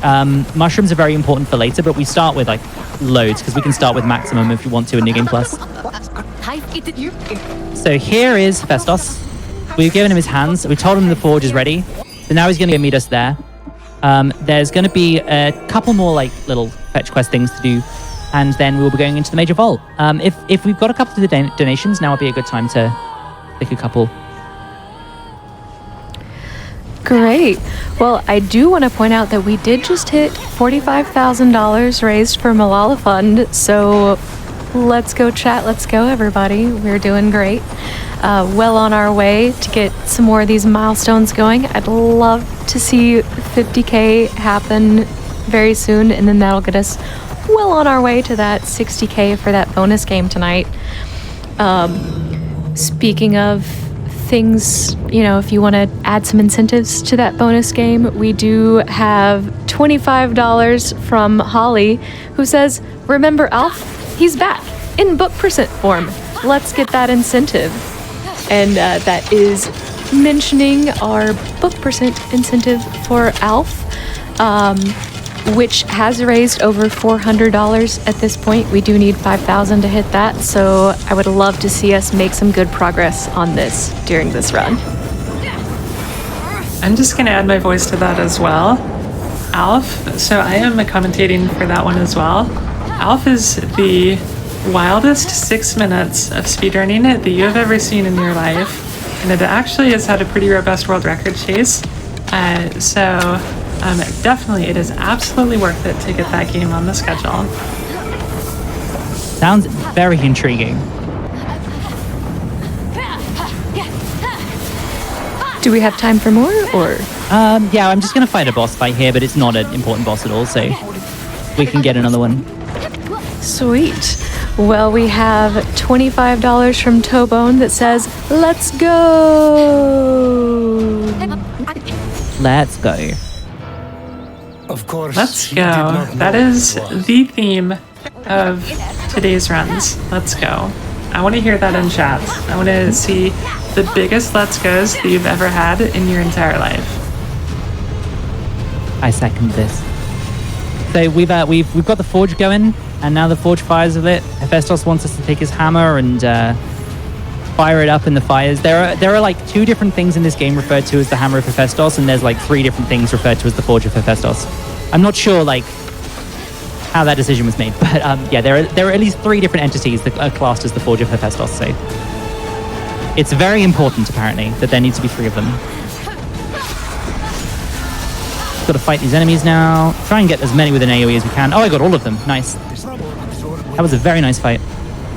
The Ares Wrath, you can charge it up, and it's a really big AoE attack at that point, so definitely a useful ability, even in combat. You wouldn't use it so much in New Game because in New Game you really want the damage from the hammer, but in New Game Plus, where everything deals a ton of damage, it can be really useful for AoE. So now we're on to the next major vault. This is the Vault of Hephaestus. Hephaestus' vault has a mechanic called the Forge Wind. So the idea of this is that if you are gliding the same direction as the Forge Wind, you do not lose height and you do not use stamina. If you're gliding against it, you get stuck. You can't make any progress. So what we're going to do is largely ignore that completely. It's going to be relevant once, and then we're going to do a lot of skipping in the middle of this vault. But like right here, for example, if I were to glide, it would push me backwards and I would get stuck. I know, he's my cousin. So here it's important that you don't glide because you'll get stuck again. Not really what you want to happen. Okay, this one, so this is like the mechanic where you turn the wind around so it can push you around in different directions. And then it wants you to go get more coal and turn the coal into charcoal and burn it and push it into the forge and stuff, because this is also the Forge of Hephaestus, by the way. But we're not going to be doing that. It turns out you can climb up the side here using Ares Wrath, so we just wait for our stamina to come back a little bit, and then we can go again.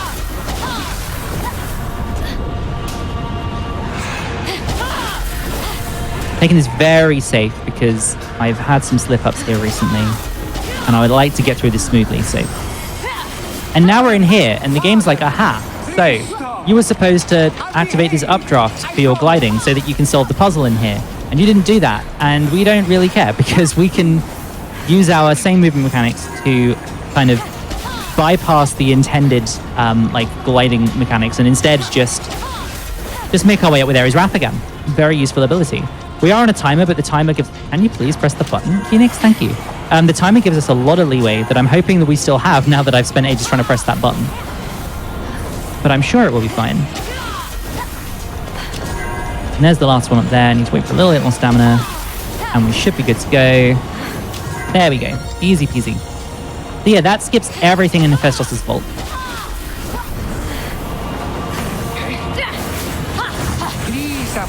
Ailis, I'm just going to jump in here for a moment and just to remind chat that, so we've been seeing this random bearded guy occasionally over the course of the run. I don't know that we've talked about who he is, so I just want to inform chat that this is Fenyx's brother, whose name I do not remember, but he is an important part. Yeah, Ligeron. He's an important part of the game's plot. So if you keep seeing this guy show up randomly, that's who he is. Nobody panic. So I mean, spoiler alert, brief spoiler alert for a moment. The reason why we did Ares Zone backwards is because Ligeron thought that he was prophesized to help the gods, not you. So he took the essence. And you saw him as a thief, so you went to get the essence back from him. And he gives it to you. He's nice in the end. But yeah, so he appears then, but he's going to feature very heavily throughout like the later half of the game. Once we're done collecting stuff for the gods. Speaking of which, so we're done with Hephaestus now. So we have gone all the way over to that travel point that we picked up ages ago in Athena's zone. This is the Heracles section, and it's a puzzle that requires you to count to 12. I don't know if that's really so much of a puzzle, but hey, I struggled with it the first time because I did not listen to what I was supposed to do. So yeah, there are 12 different buttons, and the game wants you to select the number 12 because that's how many labors Heracles had. If you get the wrong number, you have to fight some enemies, but we can remember the number 12, so we're all good. Can we please jump off this Fenyx? Thank you.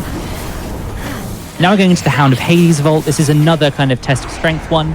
And in this vault, they kind of tried to stop you doing what I did last time. They put some corrupted zones around the top. But even in New Game, you could still do it. The corrupted zones aren't nearly as powerful as they'd need to be to stop us from like skipping everything. Oh, please. There we go. Stand here, get our stamina back. So you'll see my stamina's going to drain a lot here. Oh. Okay, that went very, very sloppily. I did the absolute wrong inputs, but it's fine. We'll just do it the New Game way. So yeah, in New Game, you could just do this.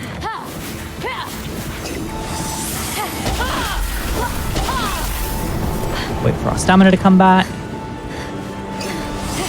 I've used a lot of potions here. I need to be a little bit more conservative with them, but should be fine. But that's what I mean. You don't want to be too strict with your potions, because if something like that happens, you really want to have a backup. So that is I think that's the last vault we have to like compulsory like finish done. Everything else now is going to be stuff we can just leave early, with the exception of the major vaults, of course. So Athena has said that she's found a prophecy from the Oracle. The Oracle, in New Game, you discovered that the Oracle is not exactly a reputable source, to put it like bluntly. But she's found a prophecy from him, and she thinks that it's going to help us fight Typhon. And then we go and see the Oracle right now, and it's revealed that he made the whole thing up to get her to go away. So she's working off completely inaccurate information. It's not real at all. You thought I thought the staff of time was... And Zeus right now is trying to act like he knew it was fake all the time. I should probably explain that, actually. So the whole game is narrated by Zeus and Prometheus. The idea is that Zeus has gone to Prometheus to use his powers of foresight to try and work out how they're going to solve Typhon, like, destroying everything. So the idea is kind of like, this is all a story from... Oh, I had to use another potion there. That's not good. The whole thing is a story from Prometheus's like vision. But there will come a point later on where we will combine with where Prometheus and Zeus are talking, and then both like trains of thought will combine together at the same time. But it does mean there's a lot of narration, which I think is pretty cool. Also, we went over some enemies there. Enemies also affect your stamina recharge. So in this section, if you're in combat, you have to do a lot of waiting around. It's very, very annoying, so we try and avoid that wherever possible. Here's some lions. We think that they've eaten Athena. But in reality, she's absolutely fine. They better not have. And without giving too much away about the plot, you might see for a very brief second there you give her a hug. That is the solution to the lack of wisdom. So if you're ever feeling like you have a lack of wisdom, you just need a hug. At least according to video game logic. Wow, I really like that method of dealing with the lack of wisdom. Exactly. It's a good method for a lot of things. If anyone has any good hug emotes in chat, let's all hug each other, and then we can all be wise together. And then we're going to show our wisdom by watching all of Flame Fatales and donating a lot of money. I agree. That is definitely maximum wisdom. Go for a little fling here. Hey, I got it, nice. So physics objects, if they end up on top of you, like, it will lock them in place so that you can move them around. If you let go of them before you reach that point, then instead it will... Oh, you are still alive. What is going on here? There we go. If you let go of them while they're still in the air, they'll maintain their momentum. So what I did there was I just let go of it like at the last minute, so it flew across and aimed it to land on that platform, which I think looks really cool when it goes well. So now we have to clean up Athena's temple. Got all this corruption on it. We want to get rid of it. And we clean it up using various different godly powers and weapons. I think this should work. Sometimes it doesn't get this little one. Yeah, there we go. To be expected. And there we go. Clean temple. Easy peasy. And now that gives us access to the vault. Athena's vault is one of the scariest parts of most runs. New Game Plus, it's not too bad because like New Game Plus is more about like being efficient. But in New Game, this is a big reset point. There's a trick in this vault that in New Game with the like reduced resources you have. I think that when I like got it first trying to run for the first time, I saved 15 minutes. It's really, really precise with your inputs and really pushes like the height that you can get from your movement mechanics to the absolute maximum. So in New Game Plus, we don't have to worry about that too much, but there is definitely some scary stuff in here. It's also one of my favorite sections for the arrows that we talked about earlier. I think Happy Bear mentioned that she was really excited to see some precision arrow movement, and we're going to hopefully see some of that if I don't mess it up. So got that to look forward to as well. It's also got an RNG boss that's really, really annoying. So I'm not looking forward to that bit at all. You know she had her own flautist. You know what, Ailis? I've got faith in you. Because when we were doing our practice run the other day, you had so much RNG and you just got through it beautifully. So no matter what happens, you're going to conquer it. Here's hoping. We'll explain the RNG when we get to the boss because it makes more sense when she kind of does it. But in the short term, oh, there's also another thing actually. So you mentioned previously about the clone that you create that's a heavy object. So normally if a quest requires you to push 2 objects at once, it will enforce that really rigidly. In this vault, there are sections where it expects you to go and solve 2 different puzzles to get 2 different items to push down the buttons. But they made it, for whatever reason, they made it so that the items don't despawn when you take the object off the button, which means all you have to do is drop a clone on each one, and then it will spawn in the item, and then they don't need to be pressed anymore. So for this first one, we need to press both, because this is what spawns in the object that we need. Get this one as well. There we go. And this is going to spawn the staircase, and it's going to spawn an item up ahead that we need. And then these ones, instead of having to go and solve the puzzle, pressing it will spawn in the box, and then when I make another one, it despawns the old one, but the box remains. So that makes a lot of the puzzles in this section not particularly bad, because you just have to get to the end. You don't need to bring anything with you or anything like that. It doesn't worry too much about that. So even in New Game, you could just, well, even in a normal playthrough of the game, you could just solve one of those puzzles, get the heavy object, and then use it on both buttons, and that would be absolutely fine. So this is Medusa. Medusa has one attack where she turns herself invincible for a cycle, and this is it. So we just got bad RNG. So now I can't hurt her at all. I just have to wait for her to do this attack now and then lose the invincibility. With a start, Fenyx realized that And there we go. And she's gone. So that's what can happen. She can only do that attack on 3 of the 4 phases, because also in this dungeon, she appears 4 times, 1 for each section. Instead of having 1 big boss at the end, you've got 4 mini bosses essentially. Now, arrow but movement. This is really cool. So this puzzle wants you to move boxes out of the way, but what we can do instead is we can use this arrow thing to just sneak behind the box in the small gap and then go through the loop. It's really precise on some of them, and in New Game you have to do this without being able to adjust your speed. So in New Game it's even harder because it's at a rigid speed, whereas I can slow down and speed up the arrow. The first one and the last one are the hardest. So I've done the first one already, and now this one here is really difficult, and I didn't quite get it there. That's annoying. Kind of average to mess up at least one of them though. It's just annoying it's the one that's the furthest away. Normally there'd be another plinth you have to go and stand by to get the fire from, but nearly. I'll just concentrate on this for one moment. Just make sure I can get it. Yeah, you've got this, lady. I want to see some support in the chat. Got it. There we go. Got it. Yeah, this is one of the most difficult parts. It is probably my favorite part of the run, as I said, just for all the precision aiming that is done. But it's extremely difficult. So give Ailis a hand. Oh, thank you. Appreciate it. So Medusa's going to come back now. She's going to be this time she can't be stone form, so this is always going to be good RNG. It's the second phase that can't do it. The third and fourth can, so we might see 2 more of those, which will be very annoying. So this section's where the really hard skip would normally be in New Game. With New Game Plus, we obviously have the resources to not worry. But there is a jump coming up that you have to do. Let's just get a bit more height, please, and then press this button. Yeah, there's a jump here that you'll see. Even in New Game Plus, we use a lot of our resources to achieve it. And in New Game, you have to do that without all the stamina and without the potions and things like that.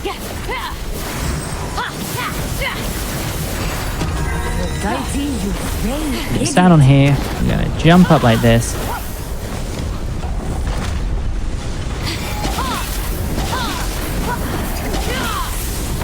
So there we go. We've done that with a potion there. And if I didn't have a potion, that's just doable without a potion. So trying to do that in New Game is really hard because you only get 1 Ares Wrath before your stamina is completely gone usually. So that section, very easy in New Game Plus. In New Game, that is very, very difficult.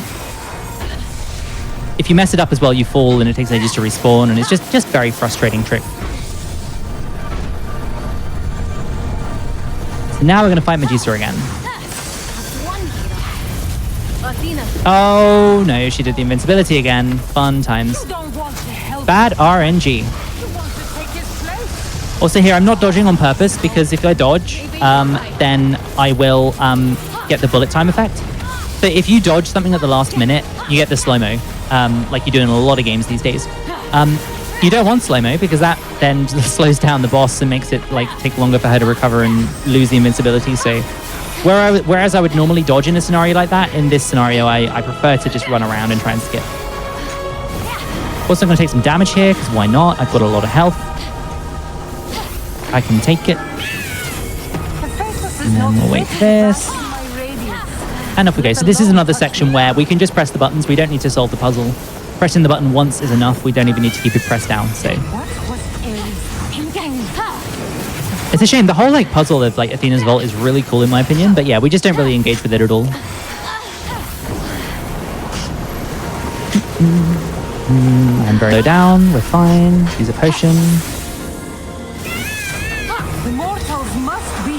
Pushing these blocks is a movement thing that doesn't require stamina in New Game Plus, but it requires you to start with some. So I had to make sure I had to manage my stamina there, because if I made the clone right away before it recharged, I'd have to wait an additional small period of time for the recharge to start, and I'd have no stamina and I couldn't push these blocks. So sometimes it's beneficial just to wait for your stamina a tiny bit. Oh, and this is good RNG at least on this one. She didn't use the invincibility. You'll never stand against the darkness. You're right. Also, apologies if you can ever hear my keyboard going. Spacebar is the skip dialogue option, so I am spamming it at certain points, and it can be quite loud. So apologies if you can hear that. You know, Ailis, for those of us who were raised on the GameCube controller, those fast-paced clicking noises feel just like home. Oh yeah, like the C-stick, right? Just like twizzling it around makes like the click noise. It's very satisfying, right? Yeah, that and the L and R buttons on the GameCube controller. Oh, right, yeah. They are like freight trains driving past your house at 3 a.m. and waking you up. Fair enough. Not me speaking from experience.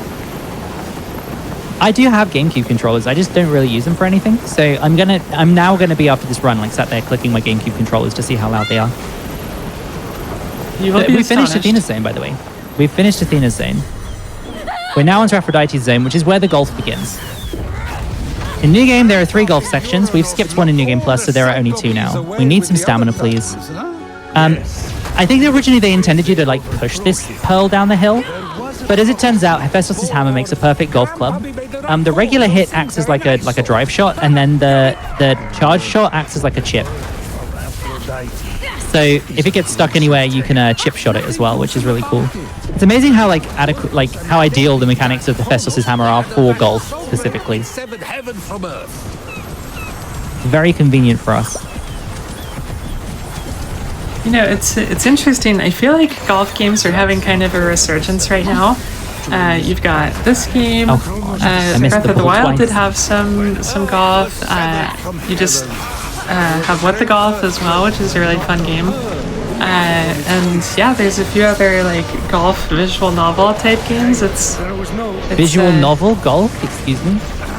Yeah, well, maybe like come on, please hit the enemy. Story-based maybe is a better term for it, but there's one game, I'm trying to remember what the name of it is. Chat, remind me if you know what I'm talking about, but it's like post-apocalyptic Earth, and somebody from space comes and like plays rounds of golf while like moving around the post-apocalyptic wasteland. Super interesting concept. I haven't played it myself, but it is on my list to play. It sounds very interesting. It's post-apocalyptic intergalactic golf. Certainly original, that's for sure. Also, my combat has been really sloppy today, so here's hoping that doesn't carry on for the rest of the run. I'm missing a lot of arrow shots today. Oh dear. So, and I'm missing golf shots apparently. Amazing. There we go. We're through golf 1. This is why I hate golf. If the pearl is in slightly the wrong place, it will mess you up a lot. It's very annoying like that. So I'm gonna use a couple of potions here, I think. Oh, maybe just 1. No, I'm gonna use 2. I've decided it's 2 potions. So what we're doing here is we push the pearl into the sea, which creates the sea foam. Now we need the sea foam, but it's currently in the sea. However, if we were to jump down, then we would have to climb all the way back up from that very big drop down there in order to get to where we need to be. If we climb up first, then we only have to climb half the distance and we get a fast travel point for the Palace of Aphrodite. So by climbing up here, we can fast travel back up afterwards, and it just cuts down the amount of climbing you have to do by half. And obviously, falling is a lot faster than climbing in pretty much every aspect, not just in this game.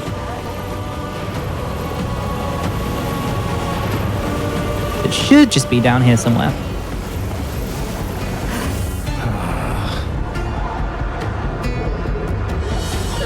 There we go.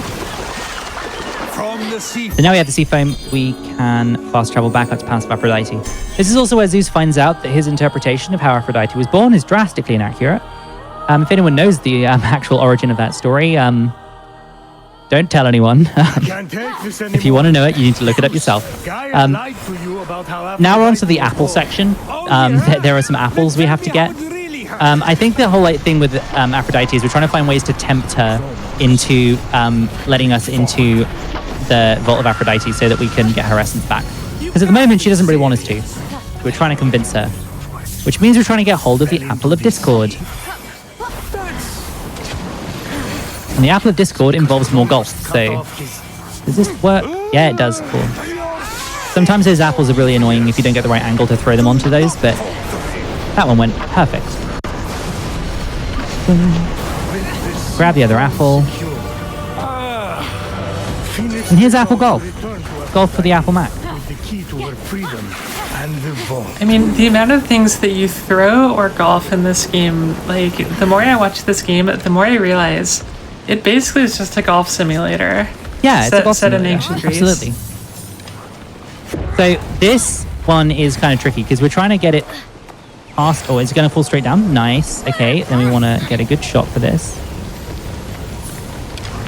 And then straight over there, and then that should finish the quest. If we take it down normally, it spawns a bunch of enemies. We have to fight them in order to open up the gate to push it through. But we just bypass the gate by knocking it over the side like that. There's some really cool shots you can get on that one, but I decided to play it extra safe because my golf hasn't exactly been amazing this run. So I'm just going to take the easy way.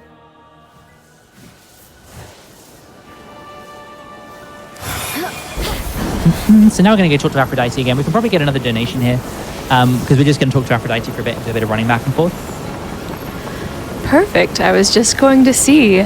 So I know chat's been talking a lot about golf games, favorite golf games.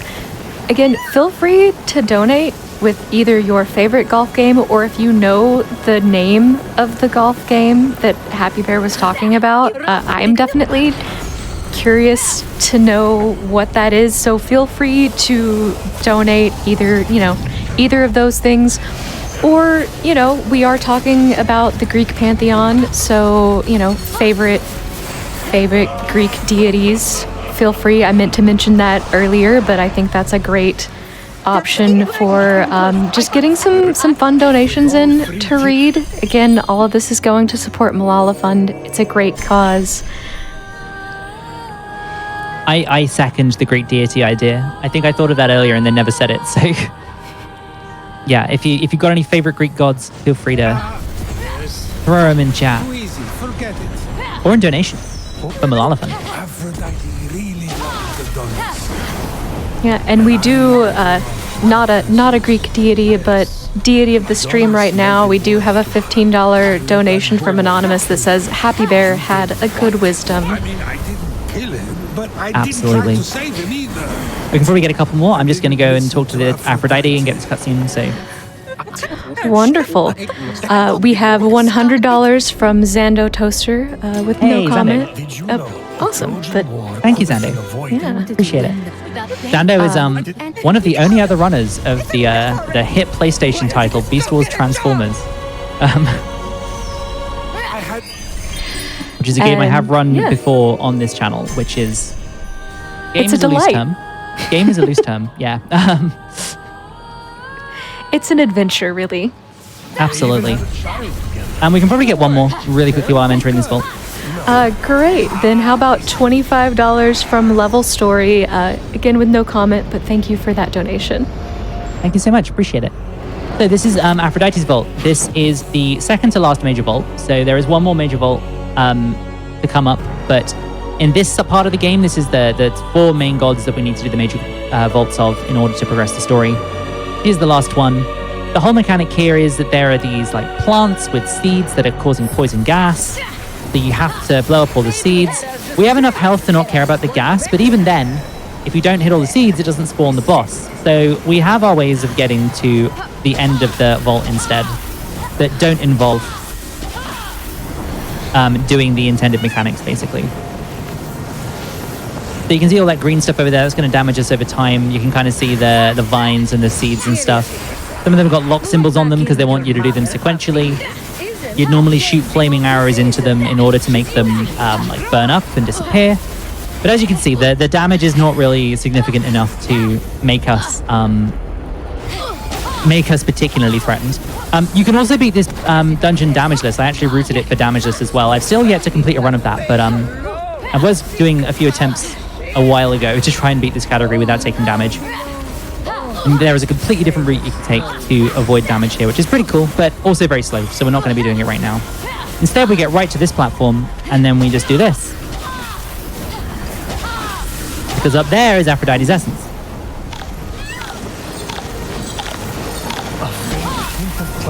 There we go.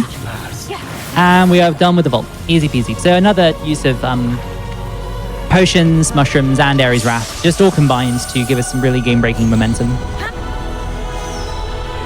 So now we've done that, we have to see if we get the Hermes RNG. Hopefully we don't. It's kind of funny if we do get it, but it's also very annoying and just absolute time loss for no reason. In New Game, it's even worse. There are potentially 3 opportunities for it to happen, so let's hope that doesn't happen. Go back down here. Also, because this is a Ubisoft game and it loads like player screenshots onto the map, occasionally someone will post a screenshot in the Hall of the Gods and it's really hard to click and it's very annoying. Fun bit of trivia there. So now we have all the essences, we can go around to all of the gods and give them their essences back and return them to their normal glory. Now they're really big. This bit of dialogue here when they're talking about Athena though is really slow.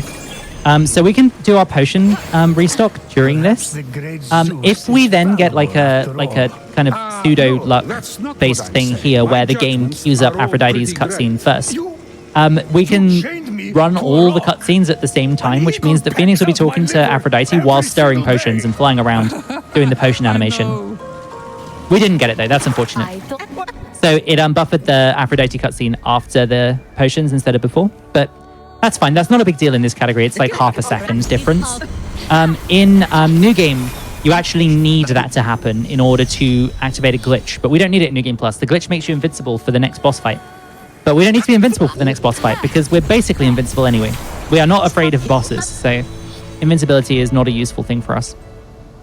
And the setup actually loses time, so there's no point in going for it in this run. Hashtag basically invincible. I'm gonna start referring to myself as basically invincible. Oh, Lagiron's back, by the way. Here he is. He said, thanks for getting the essences, but I'm gonna beat Typhon. And then he disappears. And the gods are like, you're not gonna let that guy do it, right? He's a jerk. You should go and do it. So that's what we're gonna do. We're gonna go and fight Typhon instead. Or at least that's the plan. Possible plot twists, maybe. Who knows? Possible plot twist? Oh no. Oh no. Who would have foreseen that the plot is not as simple as originally anticipated? Surely not me. Also, Ailis, do we have time for a golf game update? We do. Perfect. So, chat. I have been doing some golf game research on the internet, which is a really cool thing where you can look up any information you want at any time and learn things. And I have learned that the game I was talking about is called a Golf Club Wasteland. And again, this is a post-apocalyptic game where you just like listen to music, the post-apocalyptic radio vibes, and go through these mystical broken down landscapes while hitting a ball with your golf club. So if that sounds like your cup of tea, your kind of exciting time that you would spend on a Friday night, then, you know, check out Golf Club Wasteland, and I promise I'm not being paid off by the developers. It sounds incredible, honestly. It sounds really cool. I'm a big fan of the premise. I might have to check it out myself. So we're at King's Peak now. This is supposedly Zeus's area. So what we do here is we climb all the way up. I'm going to wait for my potion recharge a little bit because I've kind of messed up my stamina a bit, but it's fine. Can we not make these mistakes, please? Thank you, game. So yeah, we're climbing up this mountain, and the idea of this area is that the mountain's really cold, right? And there are certain sections that are really, really cold and do not allow us to make any progress whatsoever because they drain our stamina. What you'd normally have to do is go around the entire mountain multiple times and activate these big fires that warm up the mountain for you. You have to get to certain positions so the gods can light the fires for you. However, what we're going to do instead is skip most of that because there's a quirk of how mushrooms work, right? So mushrooms give you a small amount of stamina immediately. All you need in this game to initiate a leap is a small amount of stamina. So I'm going to concentrate on this for 1 second.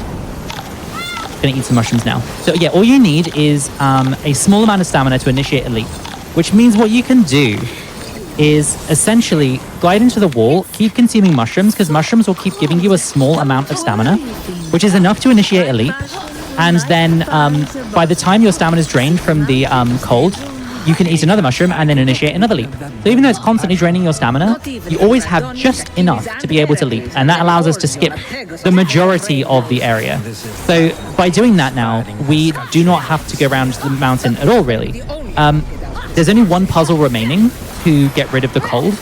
And because of the sheer amount of mushrooms we have, we're also going to do the entirety of that section in the cold as well, rather than having to do the puzzle. New game can do the skip we just did, but it's significantly harder because you have way fewer mushrooms. I have about 500 in my inventory right now. In New Game, you have 20, like between 20 and 30 at this point. So it's way more precise in what you have to do. Whereas in New Game Plus, you can just hold down the button and it's no problem. Now, for this section, normally in New Game, you'd have to go and do the constellation puzzle over there. But instead of doing that, we can just eat mushrooms until we are bursting at the seams with mushrooms. And then just kind of progress that way. So this is where the cold starts. You see my stamina is draining really fast. Especially if I start sprinting. But as soon as we get to here, I can start eating mushrooms, start climbing the wall, and we can just keep on going. There's also these updraft sections, which obviously you need to glide through. For those, we use potions. So you can have just enough stamina to clear all of these sections without worrying too much. So here, for example, we can go like this. And then we wait for our potion cooldown, and we do the same here. Okay, that was nearly really bad. Still really bad. Okay, it's fine. We climbed up. That's good. I saved it. Whew. If you get your timing slightly wrong, then you do not have enough stamina, so you need to be careful. Let me guess. The Tower of Hera. Prometheus. There we go. And now we've caught up with where the game would normally want us to go in terms of the normal puzzle solving. So now we are past the point where we would have cleared the cold. All the cold you see from this point on is intentional to be part of the puzzle. Well, I shamed her into marrying me, and I shame her now that we're just going a little bit fast through here. Cheating is just part of it. It's also cheating her out of her happiness. And there's one last little Ares Wrath here to speed that up, and now we're at the top. So this is what would normally happen all the way up, is you'd be pressing these buttons, and they'd be shooting lightning at the fires to heat up the area. This is actually the Tower of the Fates. And now we're going on up to the very, very peak of the mountain. So yeah, we've skipped a lot. I don't know if you can see from me looking down. There's a lot of zone down there, and we were supposed to engage with most of it, and we just haven't. We have decided against that.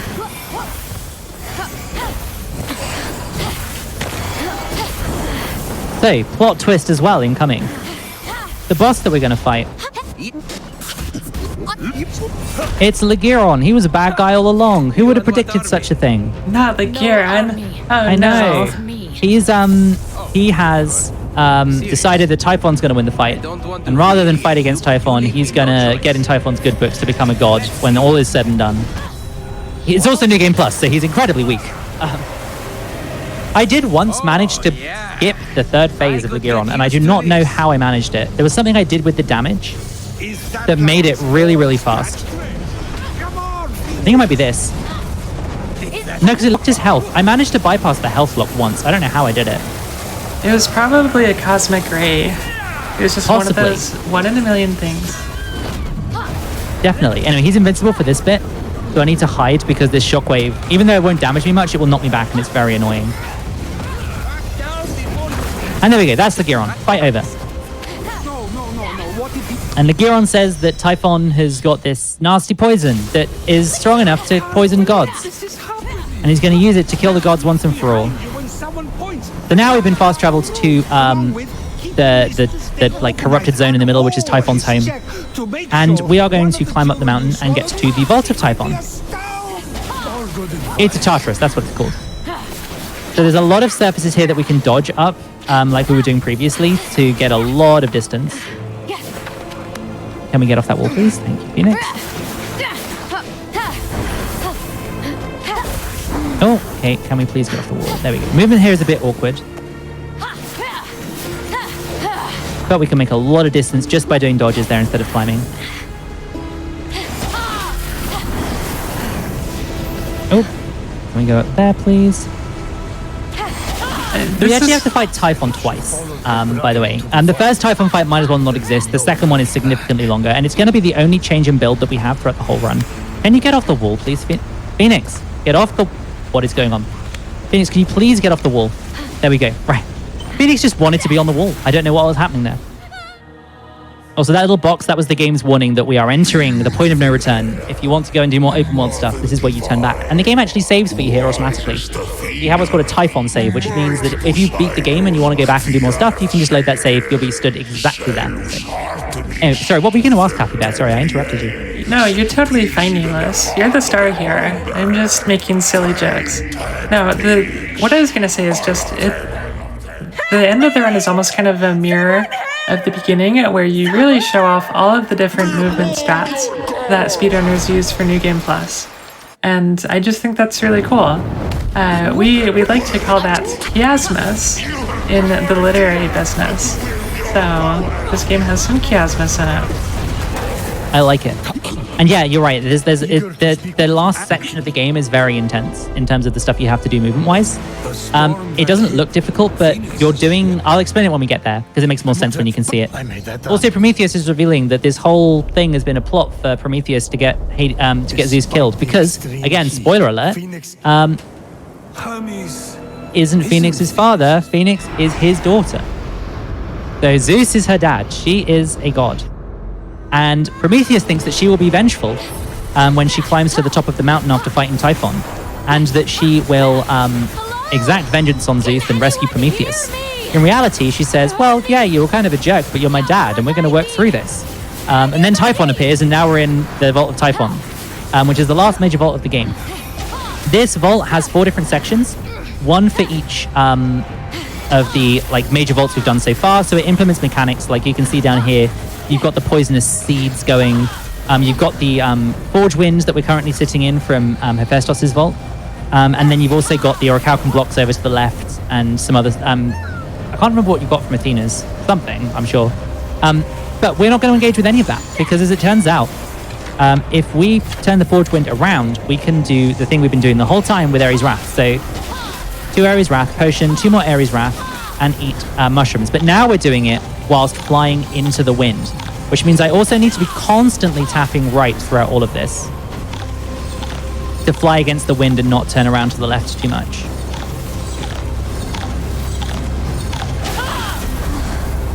There we go, that's the first section. Normally, solving each section summons one of these platforms down here. In New Game, we can do this with only one platform. In New Game Plus, we can do it without any of them. I need to... Yeah, there we go. That's what I'm supposed to do. I'm spamming the wrong button. I'm holding right and I'm spamming 2, and that's not what I'm supposed to do at all. So eat just enough mushrooms to get enough height here, and then we can land. And then we're going to do our one build change. So we're going to change over to a different helmet. And the reason why we're doing that is because the Mane of Pride only deals extra damage when an enemy is max health. This is the only fight in the game that is not over within seconds. So it's more beneficial to have a flat damage increase against legendary creatures, like that's just given us, than it is to have a max health benefit.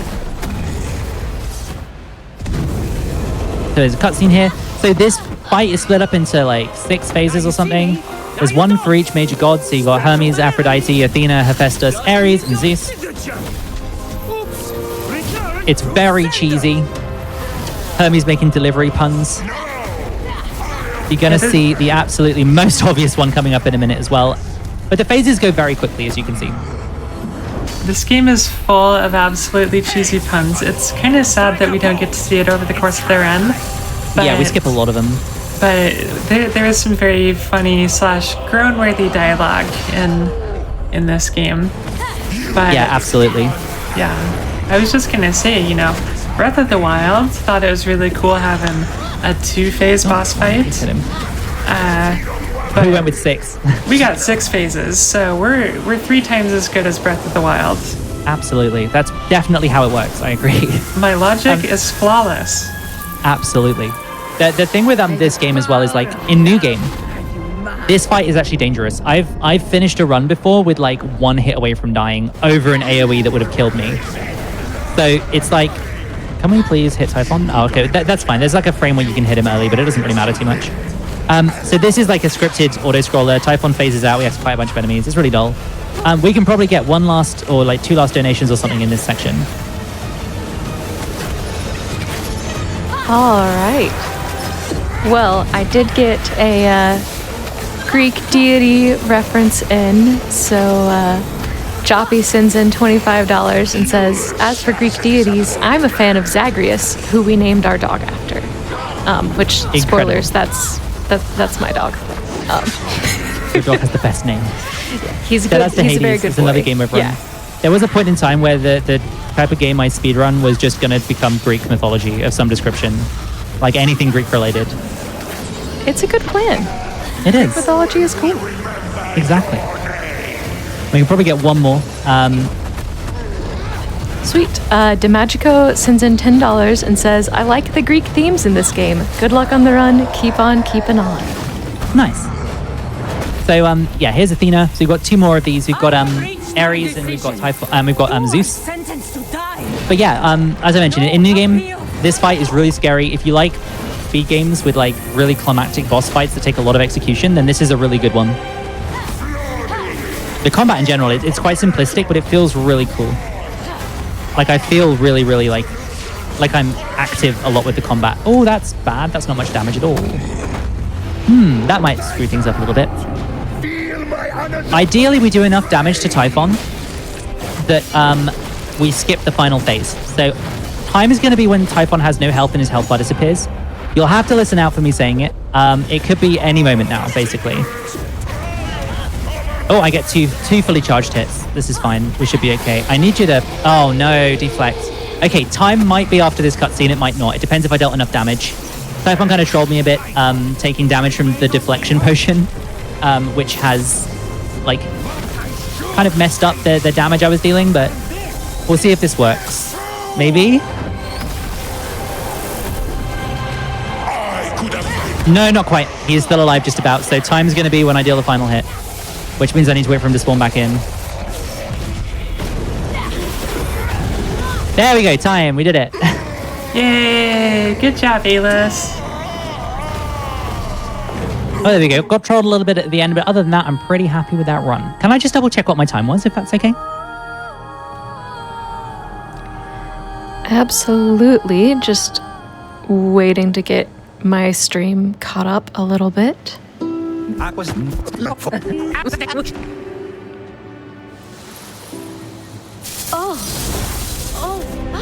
Hello? Can anyone hear Looks like 1:33:30.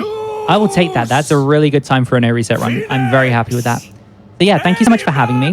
This is Immortals Fenyx Rising. It's really fun. It's somewhat of a niche speed game, but if you own the game and you want to give it a try, then feel free to join the Discord. You'll get lots of help from some really cool. You get like help from some really cool people. And yeah, thank you for joining me, Happy Bear. Did you have anything you wanted to say before you go? Yeah, I just want to shout out a few people. First of all, I want to shout out our incredible production staff and everyone who's participating in this marathon. Y'all are amazing, and I am so proud of you. I also want to shout out all of the people who are donating. You are helping to change the world, and I'm really grateful for that. And finally, I want to shout out my friend Jen Walters, who is the best lawyer ever and definitely an honorary Fatal. That's all I have to say about that. Oh, amazing. And I just want to say as well, shout outs to everyone else, everyone involved in this event, but also everyone else running in this event, because there's going to be some really, really great runs coming up. So make sure you stick around and watch the rest of them. Awesome. Thank you so much. GG's again to Ailis. What a wonderful run of Immortals Fenyx Rising.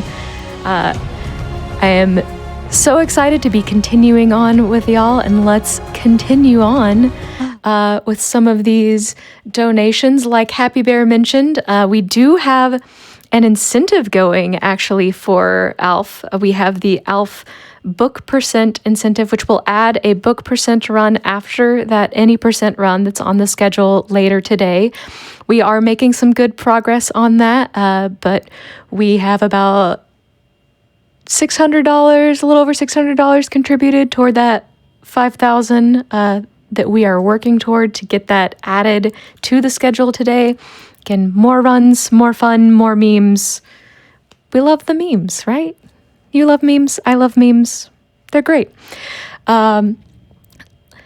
We have some more donations I'd love to get to, though. So we have $50 from Steffi Starlight that just says, let's go. We have $25 from Tim Servo with no comment, but again, thank you very much for that donation. We have $25 from Anonymous. We love our friend Anonymous, good pal. And $25 is that magic number today, y'all, for prizes. You will be entered to win all of our prizes today if you give $25 or more. With that, we are going to go to a quick break, and then I will be back with y'all for more runs and more fun times from Flame Fatales supporting Malala Fund.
All right, everybody.